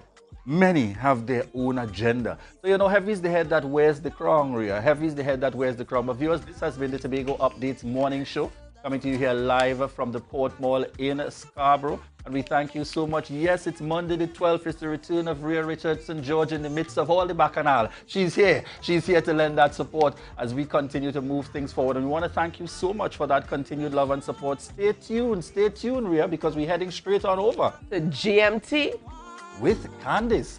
And Dr. Faith B. Israel is going to be on the program. Okay, so definitely.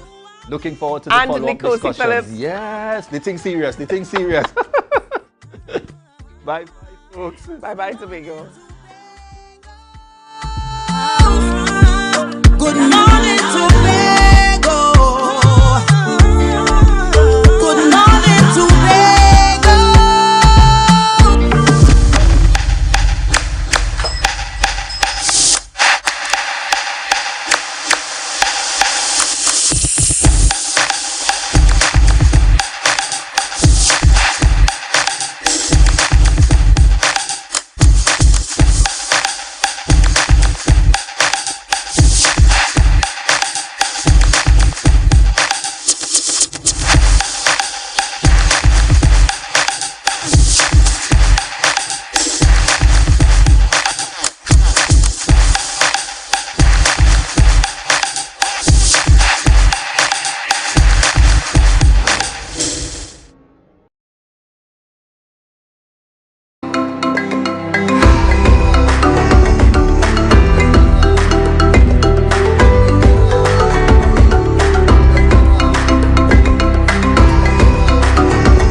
With the perfect conversations to complement your morning routine, I am Candice Jackson, and let's get started with the news in 90 seconds.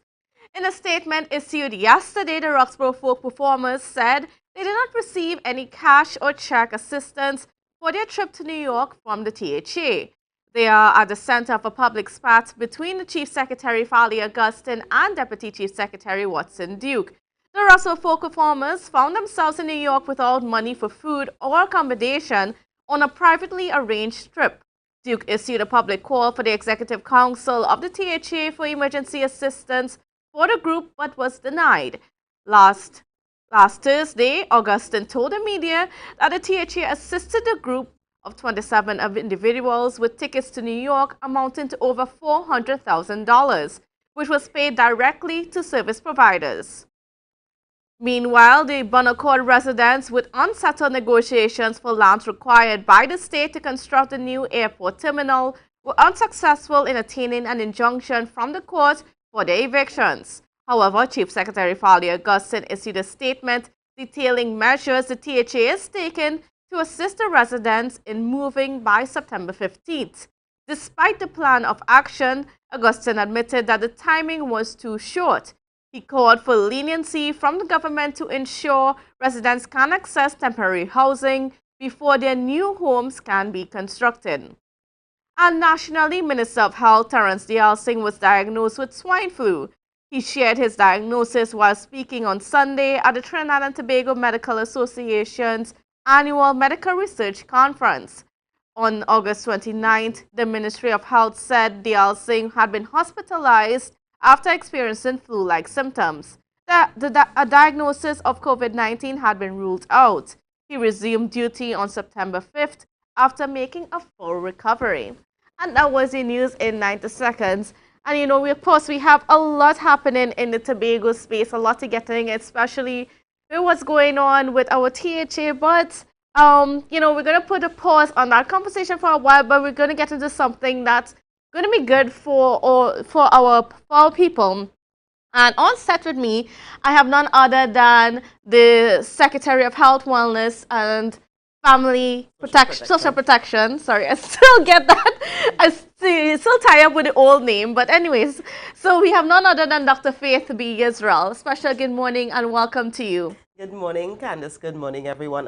Even though, yes, I am the secretary with responsibility for health, wellness, and social protection, don't worry. The only one I actually know is mine. I don't even know the others.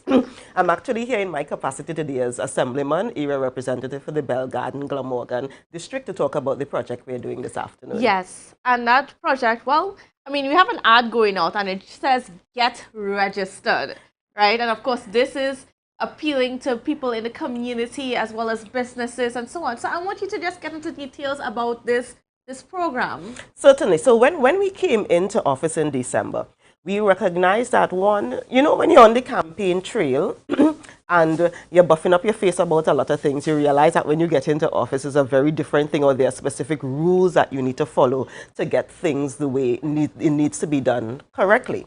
And when we got in, we recognized that there was a whole system in place for procurement that many people on the ground really do not understand that system.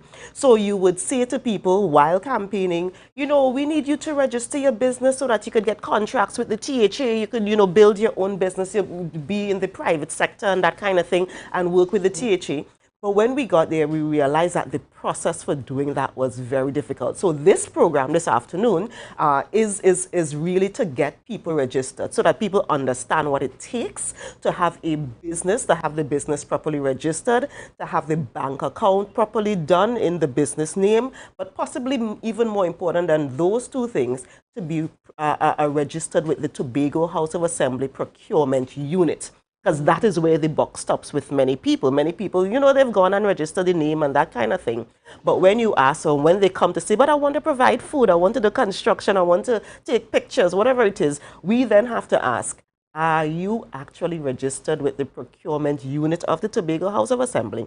And if your name is not on that list, we then fall into a situation where we would then be, you know, accused of doing business with companies that are not officially registered with the procurement unit. So the session this afternoon is specifically geared to instructing or giving guidance on how you get to that point so that we know everyone has an opportunity now to do business with the Tobago House of Assembly.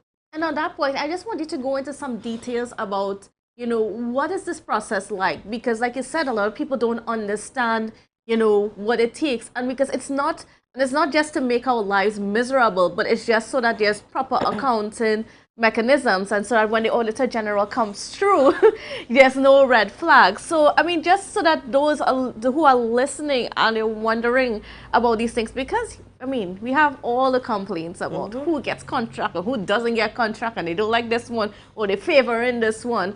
So just give us an idea of what it takes to be a business that is contracted by the THA. Yes, and I'm glad you I'm glad you made that statement. One, about the Auditor General's report, because, you know, we campaigned heavily on the things that were written in the Auditor General report, and we want to ensure that when the auditors come and do our checks for our period, those mistakes are not made on our side. But the other thing you said, which was critical, is that we are also getting significant complaints, even from our supporters, who are saying, but it seems like it's the same set of contractors that get in the work, whether it's construction, whether it's catering, whatever, it's the same set that get in the work. And what we are trying to explain is those individuals are the ones who've gone through the process. Those individuals are the ones who are pre-registered. Those individuals are the ones who, when we send out a tender notice, they actually submit proposals, and their proposals are great. So anybody who's coming and comparing 2 or 3 proposals, that would be the one that is obviously the best. So yes, they will continue getting the contracts until we actually have a larger group of people who come up to that level, so that they are registered, so that when they see the notices going out, most people don't even know that it's practically every day. If you go to the THA website, go scroll all the way down to where it says tenders, practically every day notices are coming out, and they are there saying, send in your proposal, sending your proposal. But when you send in your proposals, you have to have certain documents. You have to have your registration, you have to have your letter that says you are listed, you have to have your VAT certificate, you have to have your NIS and health surcharge. You have to do all of these things before they even look at your proposal. So if you don't have any of those things, you could have even had the best proposal sitting there, but it gets tossed out because you did not have the checklist, you did not meet the things that are necessary on the checklist. So this is the process that we are going through, and my electoral district, because we've been getting so many people coming in saying, you know, I want to do business with you all, or we have this skill, but we're not getting hired. What to do? This was the answer of yes. These are the steps you need to take. So it is actually this afternoon at the Bell Garden Multipurpose Center, with brand spanking new community center at 6 p.m. Come out this afternoon and you would learn from various entities, including representatives from the procurement unit, representatives from the banking sector, representatives from individuals who are telling you how to go through this process. Come and you can learn how to get your name on the list. You can learn how to go through the process, because that is what we need people to do. Would you be assisting people in, you know, just going through the process as well? Yes, so today is an information session. Okay. So you go through where you learn these are the steps. And what I plan to do within my electoral district office is, you know, my entire staff there is also learning the process, so that when people come in, we help you. And yes, my electoral district is for everyone, all people in the district. And no, this program is not just, even though it is being done by my electoral district, it is not limited to people who are in the Bell Garden Glamorgan district. Anybody in Tobago, once you are on the island and you want to come to Bell Garden this afternoon or this evening at 6 p.m., you are welcome to come and be a part of this.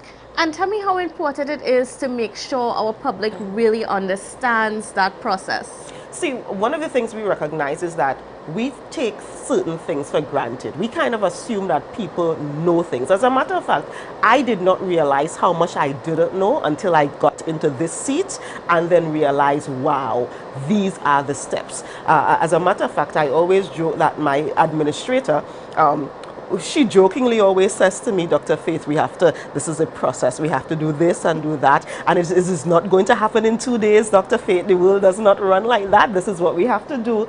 And, you know, we have a very good relationship like that, where we can have the conversations about this is what it is. And having people with that kind of information who can guide you is where we need to be. And that is the reason we decided to do this program, so that we can guide individuals who do not have the information. This is not something, procurement is certainly not something that the average person knows. Tendering is not something that the average person knows, but we want to get more people into that area so that they can do the right thing. So I want to indulge you a little bit.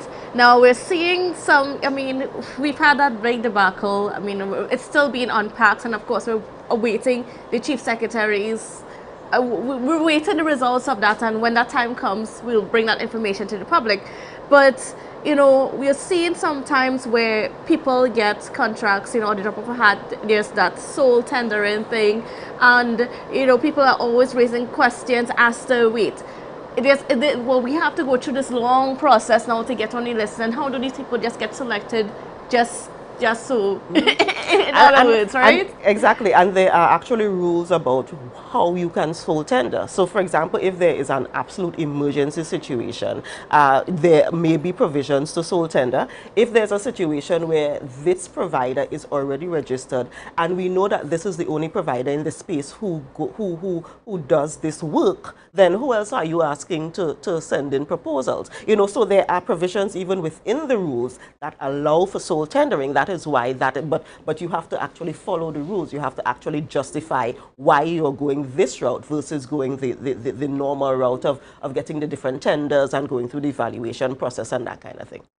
And when people come to you and, you know, you present that information to them, because of course you've just learned it and you just realized how tedious it can be, what are their reactions to it? What we've recognized is that it's almost a catch-22. Because the individuals who need the help, who need the capacity built, it seems very, very daunting to them. The other thing we've recognized, and I'm going to say it very publicly, the companies that are used to doing this, the companies that's been getting the contracts, they have actually had enough time and enough resources to allow themselves to pay other people to do that background work for them. So, for example, they see a request for proposal. They can pay someone a $10,000 or $5,000 to do up the contract, to do up the proposal for them, to do up the tendering documents for them, while the new and upcoming company does not have $5,000 or $10,000 sitting to pay somebody else to do it. So it's a steep learning curve, and it almost feels like it is not fair. But that is just the system, and we have to follow the rules. We cannot say they are not allowed to do that. That is their own business. That is how they can do their private business however they want to do it. And that is why my electoral district, and others have done it as well, have said we want to help level the playing field. We recognize that all of this information, most people do not have this information, so we are bringing this information so that everybody, every man jack, if you want to do it, you can come and learn how to do it so that you can then be on the same level as the others who've been doing it before. Okay.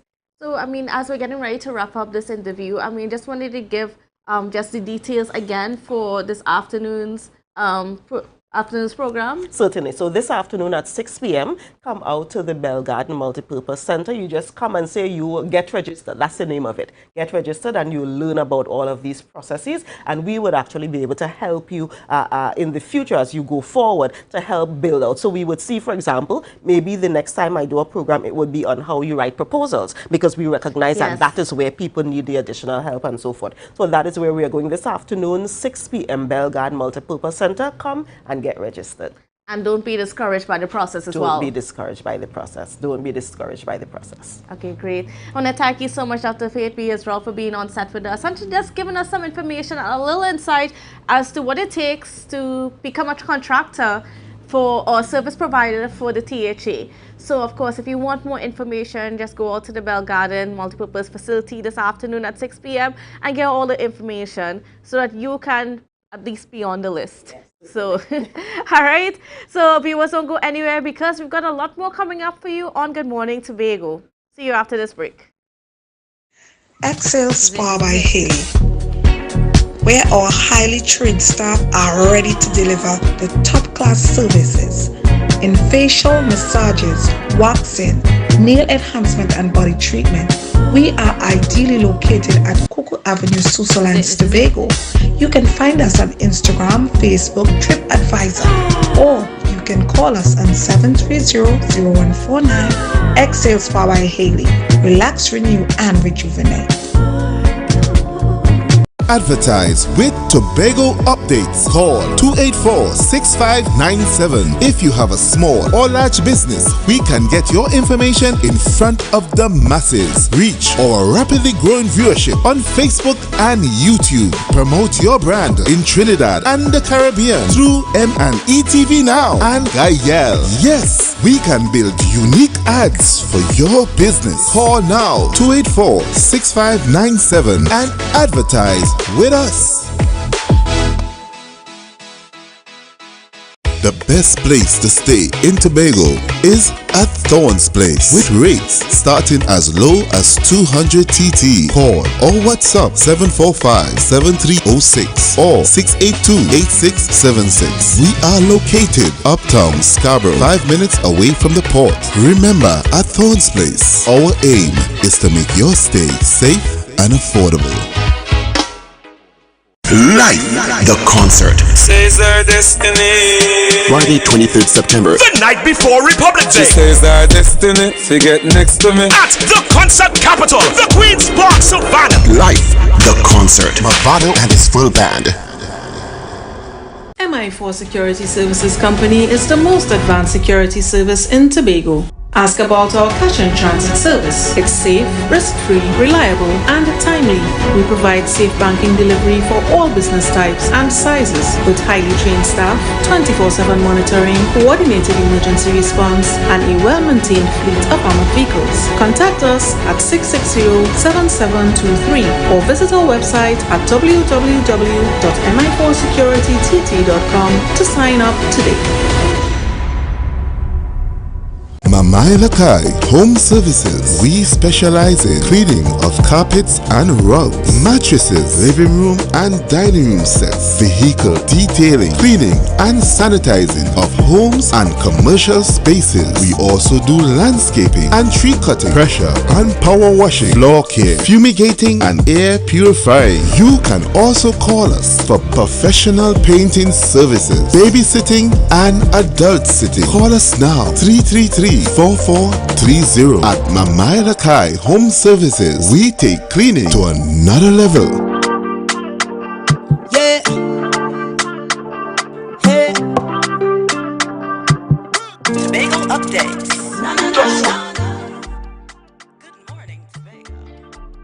Welcome back to Good Morning Tobago. Now joining me on set is Sergeant Joseph Jordan from the TTPS. And, we have a lot of things happening within our space. Now, we're going to first kick off our conversation on a TTPS Grace project. So, a special good morning and welcome to you, Sergeant Jordan. How are you doing? I'm good. Good morning to you. Good morning to Tobago. Nice for having me. All right, great. So, first of all, I want you to tell me, what is the TTPS Grace project about? Okay. Well, this is an initiative that was recently launched. It's a collaboration between, or rather, it is developed by the Pan American Development Foundation, and it is sponsored by the U.S. Embassy. Right, the GRACE program, the GRACE stands for Gang Reduction and Community Empowerment Program. So what the program intends to do is to go into these depressed communities or challenged communities and use social intervention to see how best we can reduce the proliferation of gang members and to reduce violent crimes in Trinidad and Tobago. This program started last week, Wednesday the 7th of September, and they would have targeted 80 First Division officers, and they are now given the opportunity to go out into the various station districts and assist in the development of this program and the implementation of it. We would have had 12, we are looking at 12 areas to work with, and Tobago have two. The two areas in Tobago that the GRACE program will be targeting is the Lescato village and the Goodwood village. The program is going to be spread out eventually to reach approximately 600 officers, which would be used to help reduce crime and violence in our country. Now, from the title of this program, gang reduction, yeah. Now it speaks to a situation where Tobago is developing its own gang culture. Yeah, we have our challenges here. It's not as prevalent as in Trinidad, what we have in Tobago would be referred to as groups that are drug distributors. We don't have the violence as in the murders. However, when you have drugs to protect, it involves guns, and eventually we have gun-related crimes, robberies, shootings. So in Tobago, we have some gangs. We have identified. We are working on them to make sure that they are not spreading or increasing their membership. So programs like the Grace program and other initiatives involving young people like in the police youth clubs would help reduce or also make gangs unattractive so that we can help preserve our fabric in our society. And what is driving our young people to gravitate to gangs? All right, gang lifestyle, there's a level of glorify aspect of it. You know, many of us look at these persons with a big gold chain, they're driving expensive cars, but sometimes we don't know where they get their money from. And persons tend to follow gang members because their family life is in shambles. We have broken homes. We have persons looking for belonging, persons looking for alternate families, sometimes simple things like peer pressure, easy money. Everybody wants to live a certain lifestyle. But what we need to do is to ensure that persons work hard for what they want and to prevent, and parents are to be involved in their children's lives to know what's going on with them in order to reduce persons being attracted to gang lifestyle. And how with the Grace program, like what adjustments are you guys are hoping to make within the culture to reduce people or to eliminate the desire to join a gang? All right, as I said, with the Grace program, we are targeting certain communities. We are looking at social intervention. So we're going to look at the churches, non-governmental agencies. So it's a collaborative approach. It's a collaborative approach, right? So it's basically all stakeholders involved. So what we want to do is to educate people, share the information so that we can reduce the glorifying of gangs in our society. How much are they becoming a problem within our society? Pardon me? How much are they becoming a problem? Like, can you describe the type of problem? Like, I mean, because you said, of course, I mean, our culture is a little bit different from Trinidad. And instead of being as violent as in Trinidad, we have people that are more gravitated to the drug aspect of it. Right. In Tobago, what we have sometimes is persons dropping out of school. And these are the persons that are attracted to gang life, but they are easily influenced. When you drop out of schools, especially you drop out at primary school level, then you are most vulnerable to the elements out there, and you are easily influenced by persons who may be looking to recruit persons to continue their illicit trade. As I said, we have our issue in Tobago here is basically drugs, and we all see, if you pass through communities, villages, and you see people sitting on the block whole day, every day. So you had to be what you could be doing there so every day. Most of the times they are selling drugs, and where there are drugs, they are often gone. And with that, when there are turf wars or persons trying to take control, this is what sometimes escalates the whole gang violence and disruption of society. Is there any connection between some of the robberies that we're seeing, some of the gun-related robberies that we've been seeing, and gang activity in Tobago? We have some similarities or some relation. Many of the persons who commit these crimes are affiliated to some of the gang groups that we have identified in Tobago thus far. And we are working furiously to eradicate, reduce this whole culture of gang, and even the persons being attracted to joining these groups, because as I said, it also appears that this life seems to be very glorious. And if we look at our statistics in Trinidad, we often see murders every day, and we often classify them as gang related. So we clearly see there's a correlation, but what we need to inform or tell our young people about gang life does not pay, because many of us see the reports, families are left in shambles because they lost one. It is even worse where you have instances where the family are not aware that you might be involved in a gang, or you might just be affiliated. And also there is innocent lives are often lost when you might be hanging on the block and a guy pass, and as you see, automatic firearm, shoots up the place,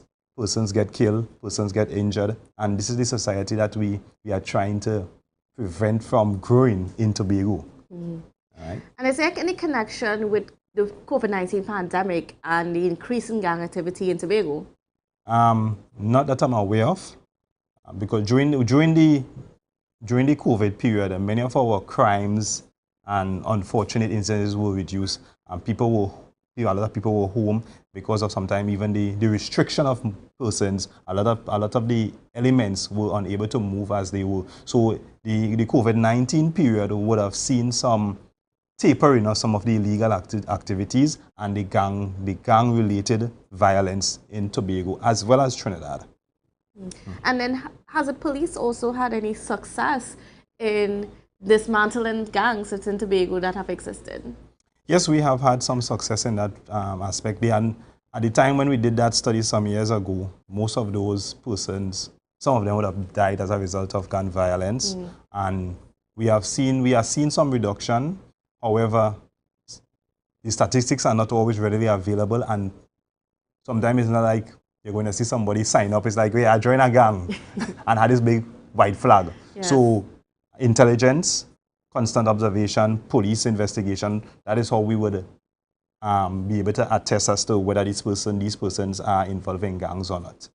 So in that case, what do you want the public to know about, just identifying gang activity or, getting the police involved in situations like that? All right, in relation to young people, because community leaders, gang leaders, they tend to be interested in younger folks. So what we would like to encourage that parents, you speak with your children, know who they are hanging out with, know the family of these persons that they are hanging with. You need to know where your child or children are every day, because sometimes we look at suddenly they're coming home very late.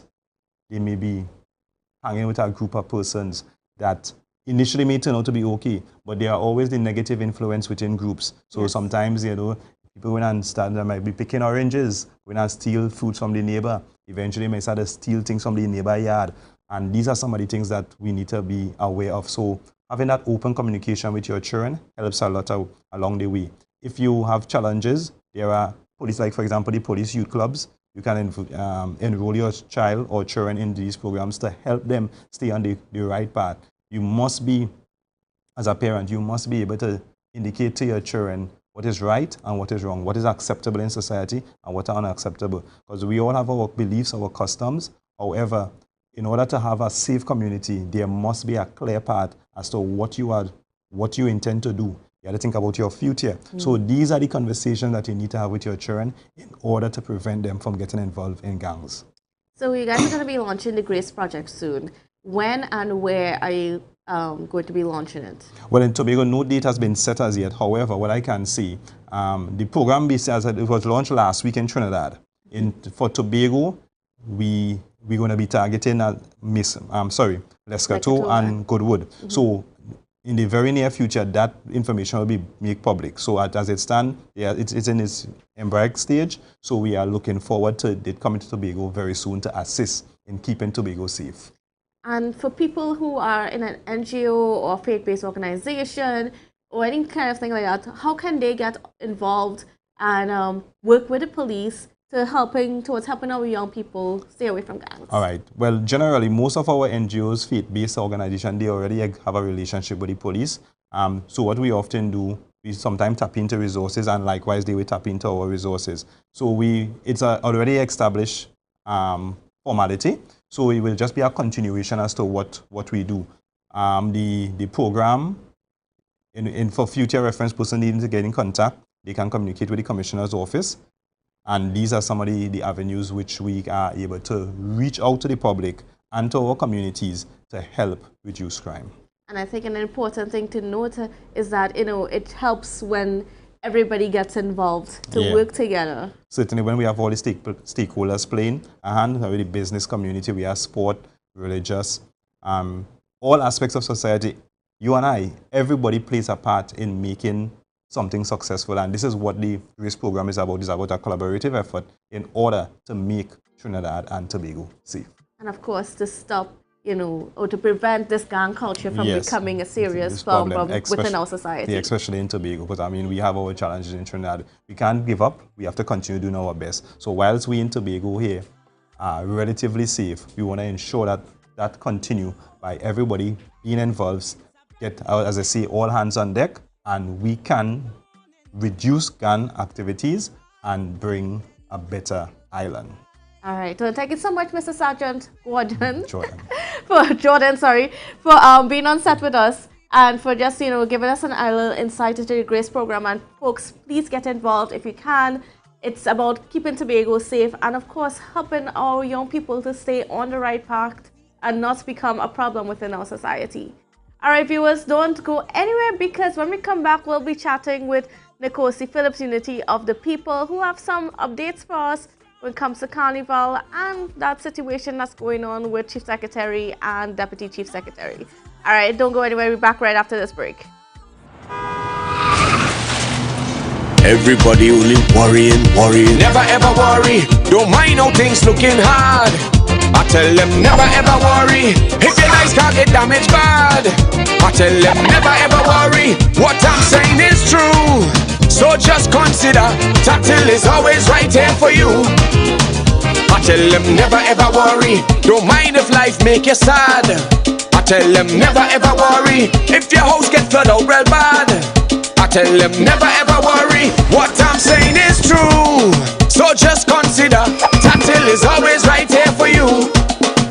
I tell them never ever worry. If sickness catch you off guard, I tell them never ever worry. If times fall on you real hard, I tell them never ever worry. What I'm saying is true.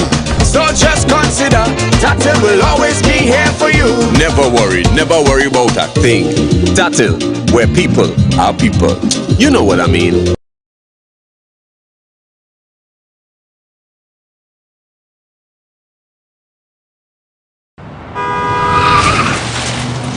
Everybody only worrying. Never ever worry. Don't mind how things looking hard. I tell them never ever worry. If your nice car get damaged bad, I tell them never ever worry. What I'm saying is true. So just consider, Tatil is always right here for you. I tell them never ever worry. Don't mind if life make you sad. I tell them never ever worry. If your house get flooded out real bad, I tell them never ever worry. What I'm saying is true. So just consider, Tatil is always right here for you. I tell them never ever worry. If sickness catch you off guard, I tell them never ever worry. If times fall on you real hard, I tell them never ever worry. What I'm saying is true. So just consider, Tatil will always be here for you. You're moving your ways. Entertainment. Yes, we're bringing it to you. Tobago Updates. It's all about the new entertainment show, the VIP Experience, hosted by your boy Snoopy. Tune in every Wednesday from 8 p.m. and on Saturday mornings at 9 a.m. We're bringing to you the best Tobago has to offer. We're showcasing interviews, music, and everything that is fun. So join me on Tobago Updates for the VIP Experience. Yeah, man. Watch how your back in back on me. Like about to overload. Watch them sexy Bego woman. Beauty from head to toes in the sun. You two don't need no lotion. Yeah. Hey. Tobago updates. Good morning, Tobago. Wake up with Candace and Denise. Welcome back to Good Morning Tobago on Tobago Updates. And yes, we are on set here. We are being joined by Nkosi Phillips, who is the political leader of Unity of the People. Now, we have a couple things to discuss this morning, but we're going to get started with a conversation on cornucopia. Now, as you recall, a couple weeks ago, Nkosi Phillips was on set with us and was presenting a proposal for a cornucopia event, which would target calypsonians and just some of the local artists within our space, along with mass bands, provide an avenue for them to have a competition. Because if you don't know by now, there are no competitions for our Tobago Carnival, and that was something that a lot of our cultural icons or culture of one of the mass bands and calypsonians were not so happy about.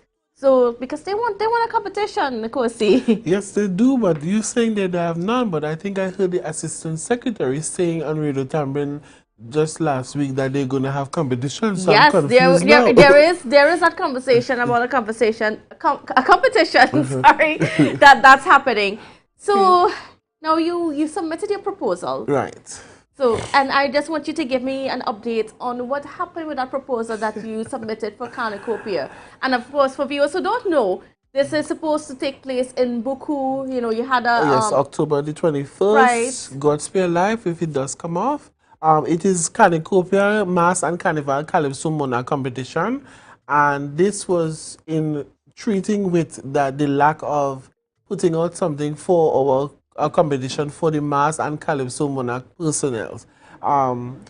The I don't know. I just paused. Sorry. That's okay. Yeah.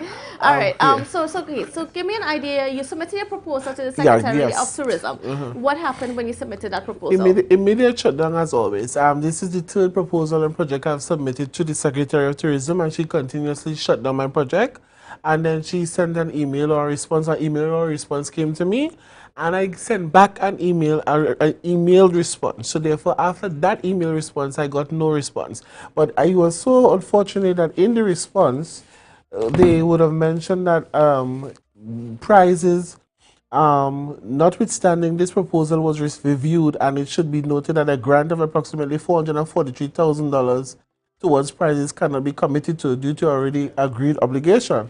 But you see, this is where transparency or the biasness and the discrimination comes in. This is 3 proposals I've sent to this secretary, and she would immediately shut them down without even saying, okay, good, let me come and have a discussion where you can help. This is an event that actually will and could be a part of the tourism trust for Tobago, and especially to accommodate the lack of not having competition or anything for your mass and calypsonians for this thing. Instead of you tell me, let's come into the office and let's sit down, we can help you with the stage, the lighting, and some other things, and then you could find the prizes on your own. But you're seeing other persons gain $400,000 just like that. I wish I could get that same amount of money. So the amount of money wasted there could have gone towards this project. And the reason why we need the assistance is that we have to look at value for money. And with this competition, it gives value for money, because instead of just giving the mass band and the calypsonian money just like that, I am putting on a production, a show that actually where you see your $400,000 is. You're not going to see it with unfilling tickets or flying away. You're actually seeing a production. You're seeing all mass production competition. We have junior kings, queens, and individual of mass, senior king, queen, and individual of mass. We have a little goat racing exhibition, Calypso Monarch Extempo. And this is what is going to happen once we have funding. What have happened I so also far? want to pause there to say that, you know, you're not just going into this alone. Yeah. So, because I think I want you to make that point as well. You're not going into this alone. Right. Since I've started this, I've started it with the mass band leaders who have supported me. And what I've also done, which is supposed to be done, respectfully, I would have called out to the 2 co-presidents, Mr. King, and I would have also called out to Miss Bedlow, the mass band president, and also the Pan-Tobago president for Tobago, Miss Alicia.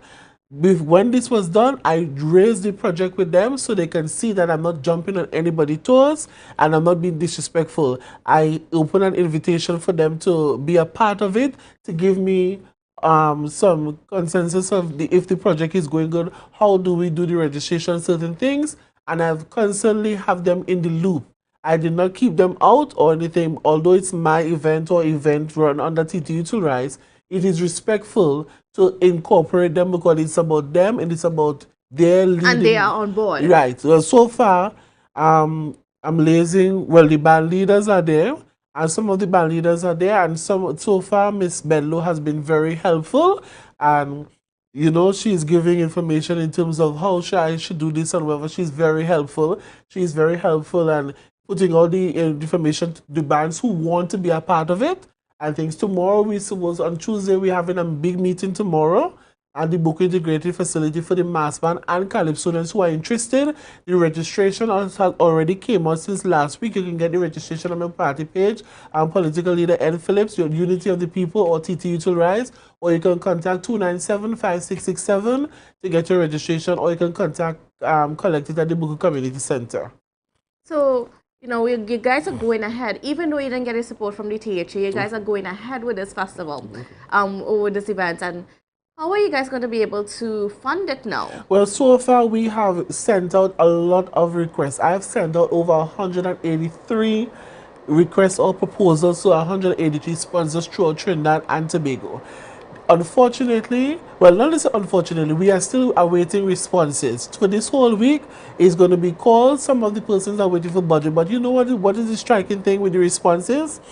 The first two questions, or the initial questions or the responses we get from the sponsors from Trinidad is, but I thought you all say you all don't want to Trinidad and in this thing. So whatever was said sends a bad reflection to Trinidad and to the sponsors, because that wording, every single sponsor that we talk to says the same thing. But you all don't want Trinidad to be a part of this, so why should we help? So, but I could talk. So as I said, what is happening now, we have reached out to, I sent it to the minority leader, I sent it to the Minister of Tourism in Trinidad, and we got some responses that we're still awaiting on.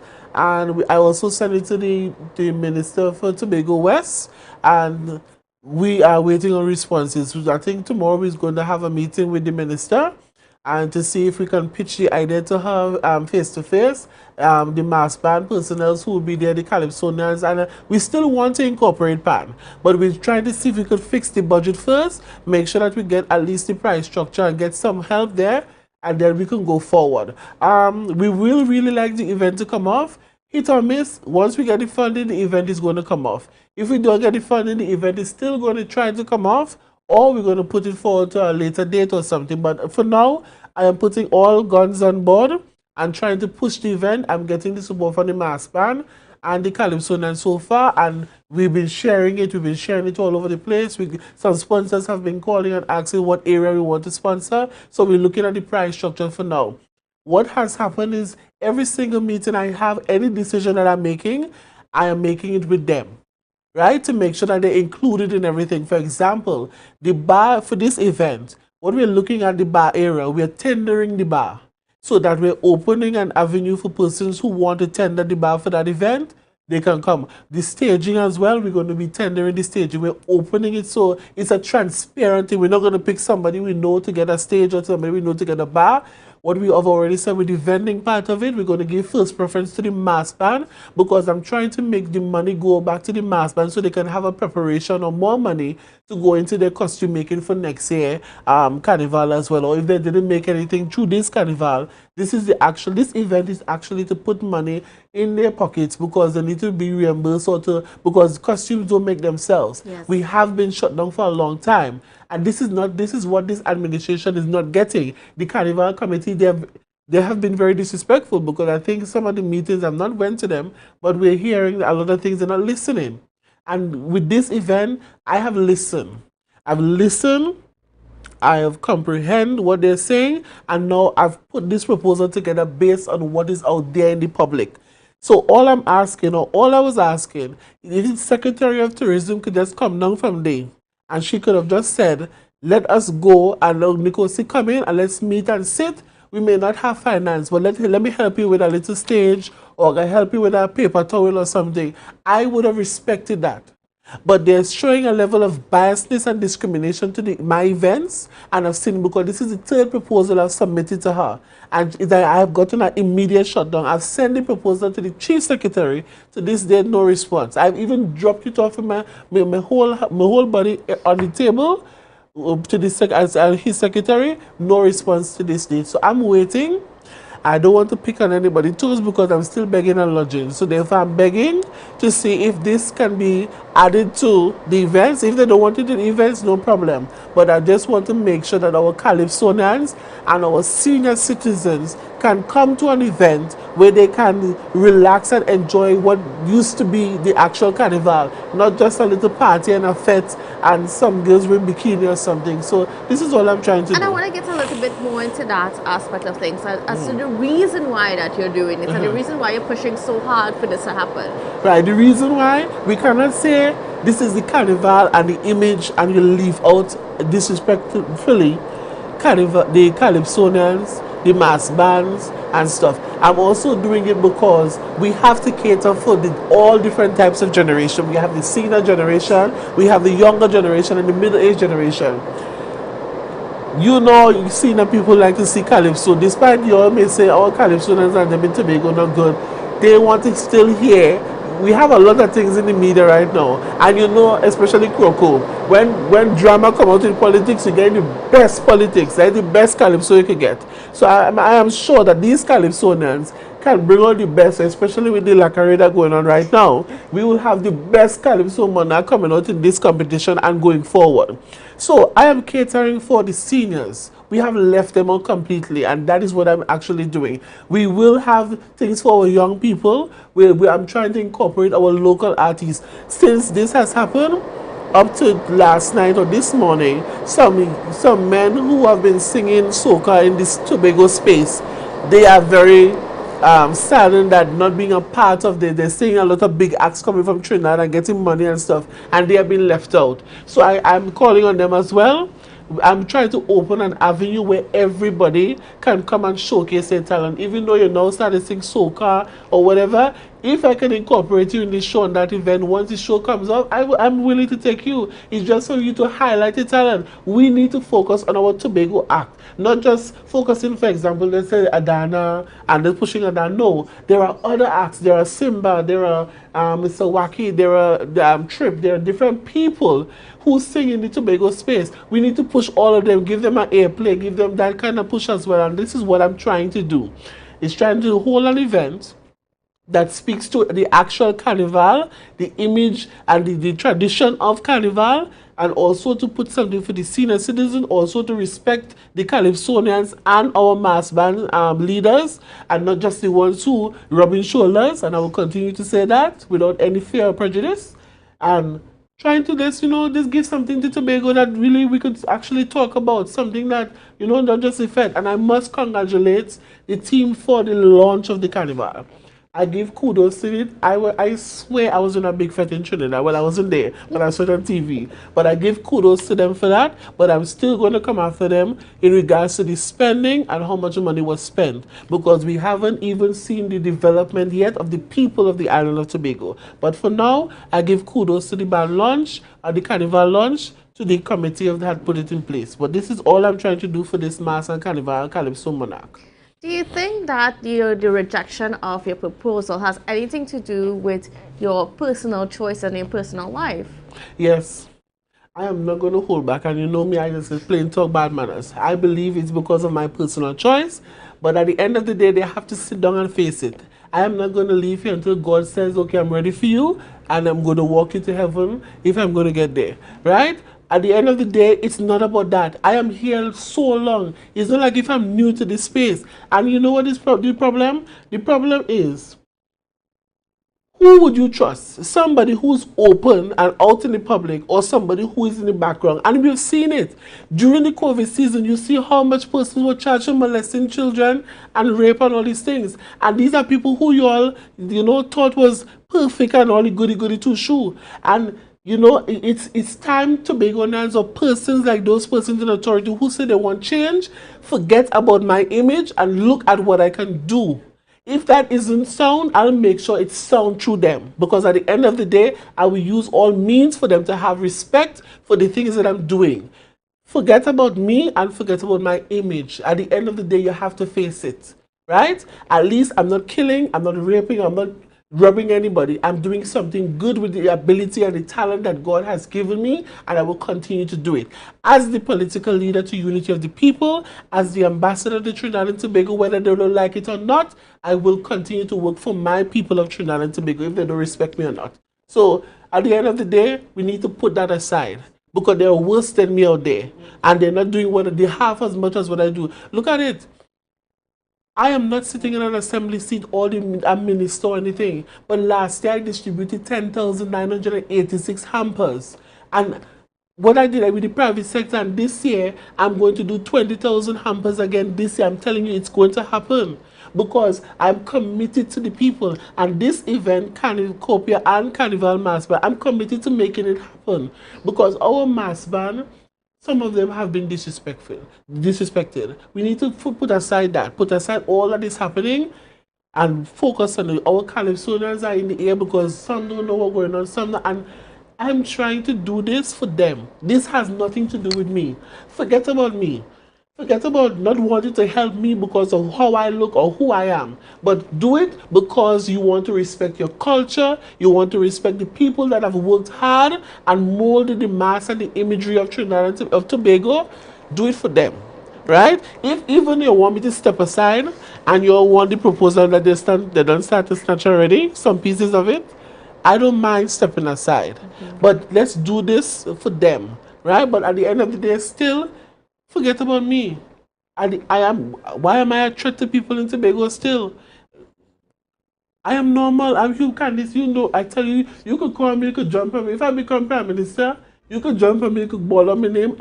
I am normal. I'm still humble compared to some of them. Some of them passing you straight, and some of them watching your face and they will not answer the phone. And that's not a problem with me. At the end of the day, any issues that arise in the Tobago space, as long as I'm the political leader to unity of the people, and I can speak on behalf of the people whether they like it or not, I am going to represent the interests of the people. I don't have time for party. I don't have time for friends or family. I am here to protect what is here in the Tobago space, and that's all I'm here to do. Okay, so we're unfortunately out of time, and I know there was more we could have gotten into, but we're going to leave it right here. But before we go, I just wanted to give just the information again as to how people can get in contact with you to come on board with Cornucopia. Okay, with the event tomorrow, we're going to have a meeting with the mass band and the calypsonians at the Boko Integrated Facility at 5:30 p.m. Persons who are wanting to register, you can come there. We'll get some of the forms for you to register and stuff. Persons, we're going to set out a meeting to meet with persons who want to vend. We're also going to we're going to set meetings, so you'll have to stay tuned. We're going to try to send some updates to you so you can pitch in now and then so persons can know. You can check the Facebook page at TT Youth Will Rise, Unity of the People TT, Political Leader N. Phillips, or some of the mass band will forward the information. So, and you could call me at 297-5667 if you want information. But at the end of the day, we're still pushing. We're looking for sponsors. Sponsors in Trinidad, if you can hear me, please ignore what was said and come on board. Our sponsors in Tobago, we really need you to come on board this event. Let's make it a big event. Let's make it something worthwhile. Okay, great. Thank you so much. Great. Thank you so much, Ekosi. And viewers, that's it for our program this morning. It was a pleasure being with you. So have a safe and wonderful day, and we'll see you again at 7 a.m. tomorrow. Tobago updates. Good morning, Tobago.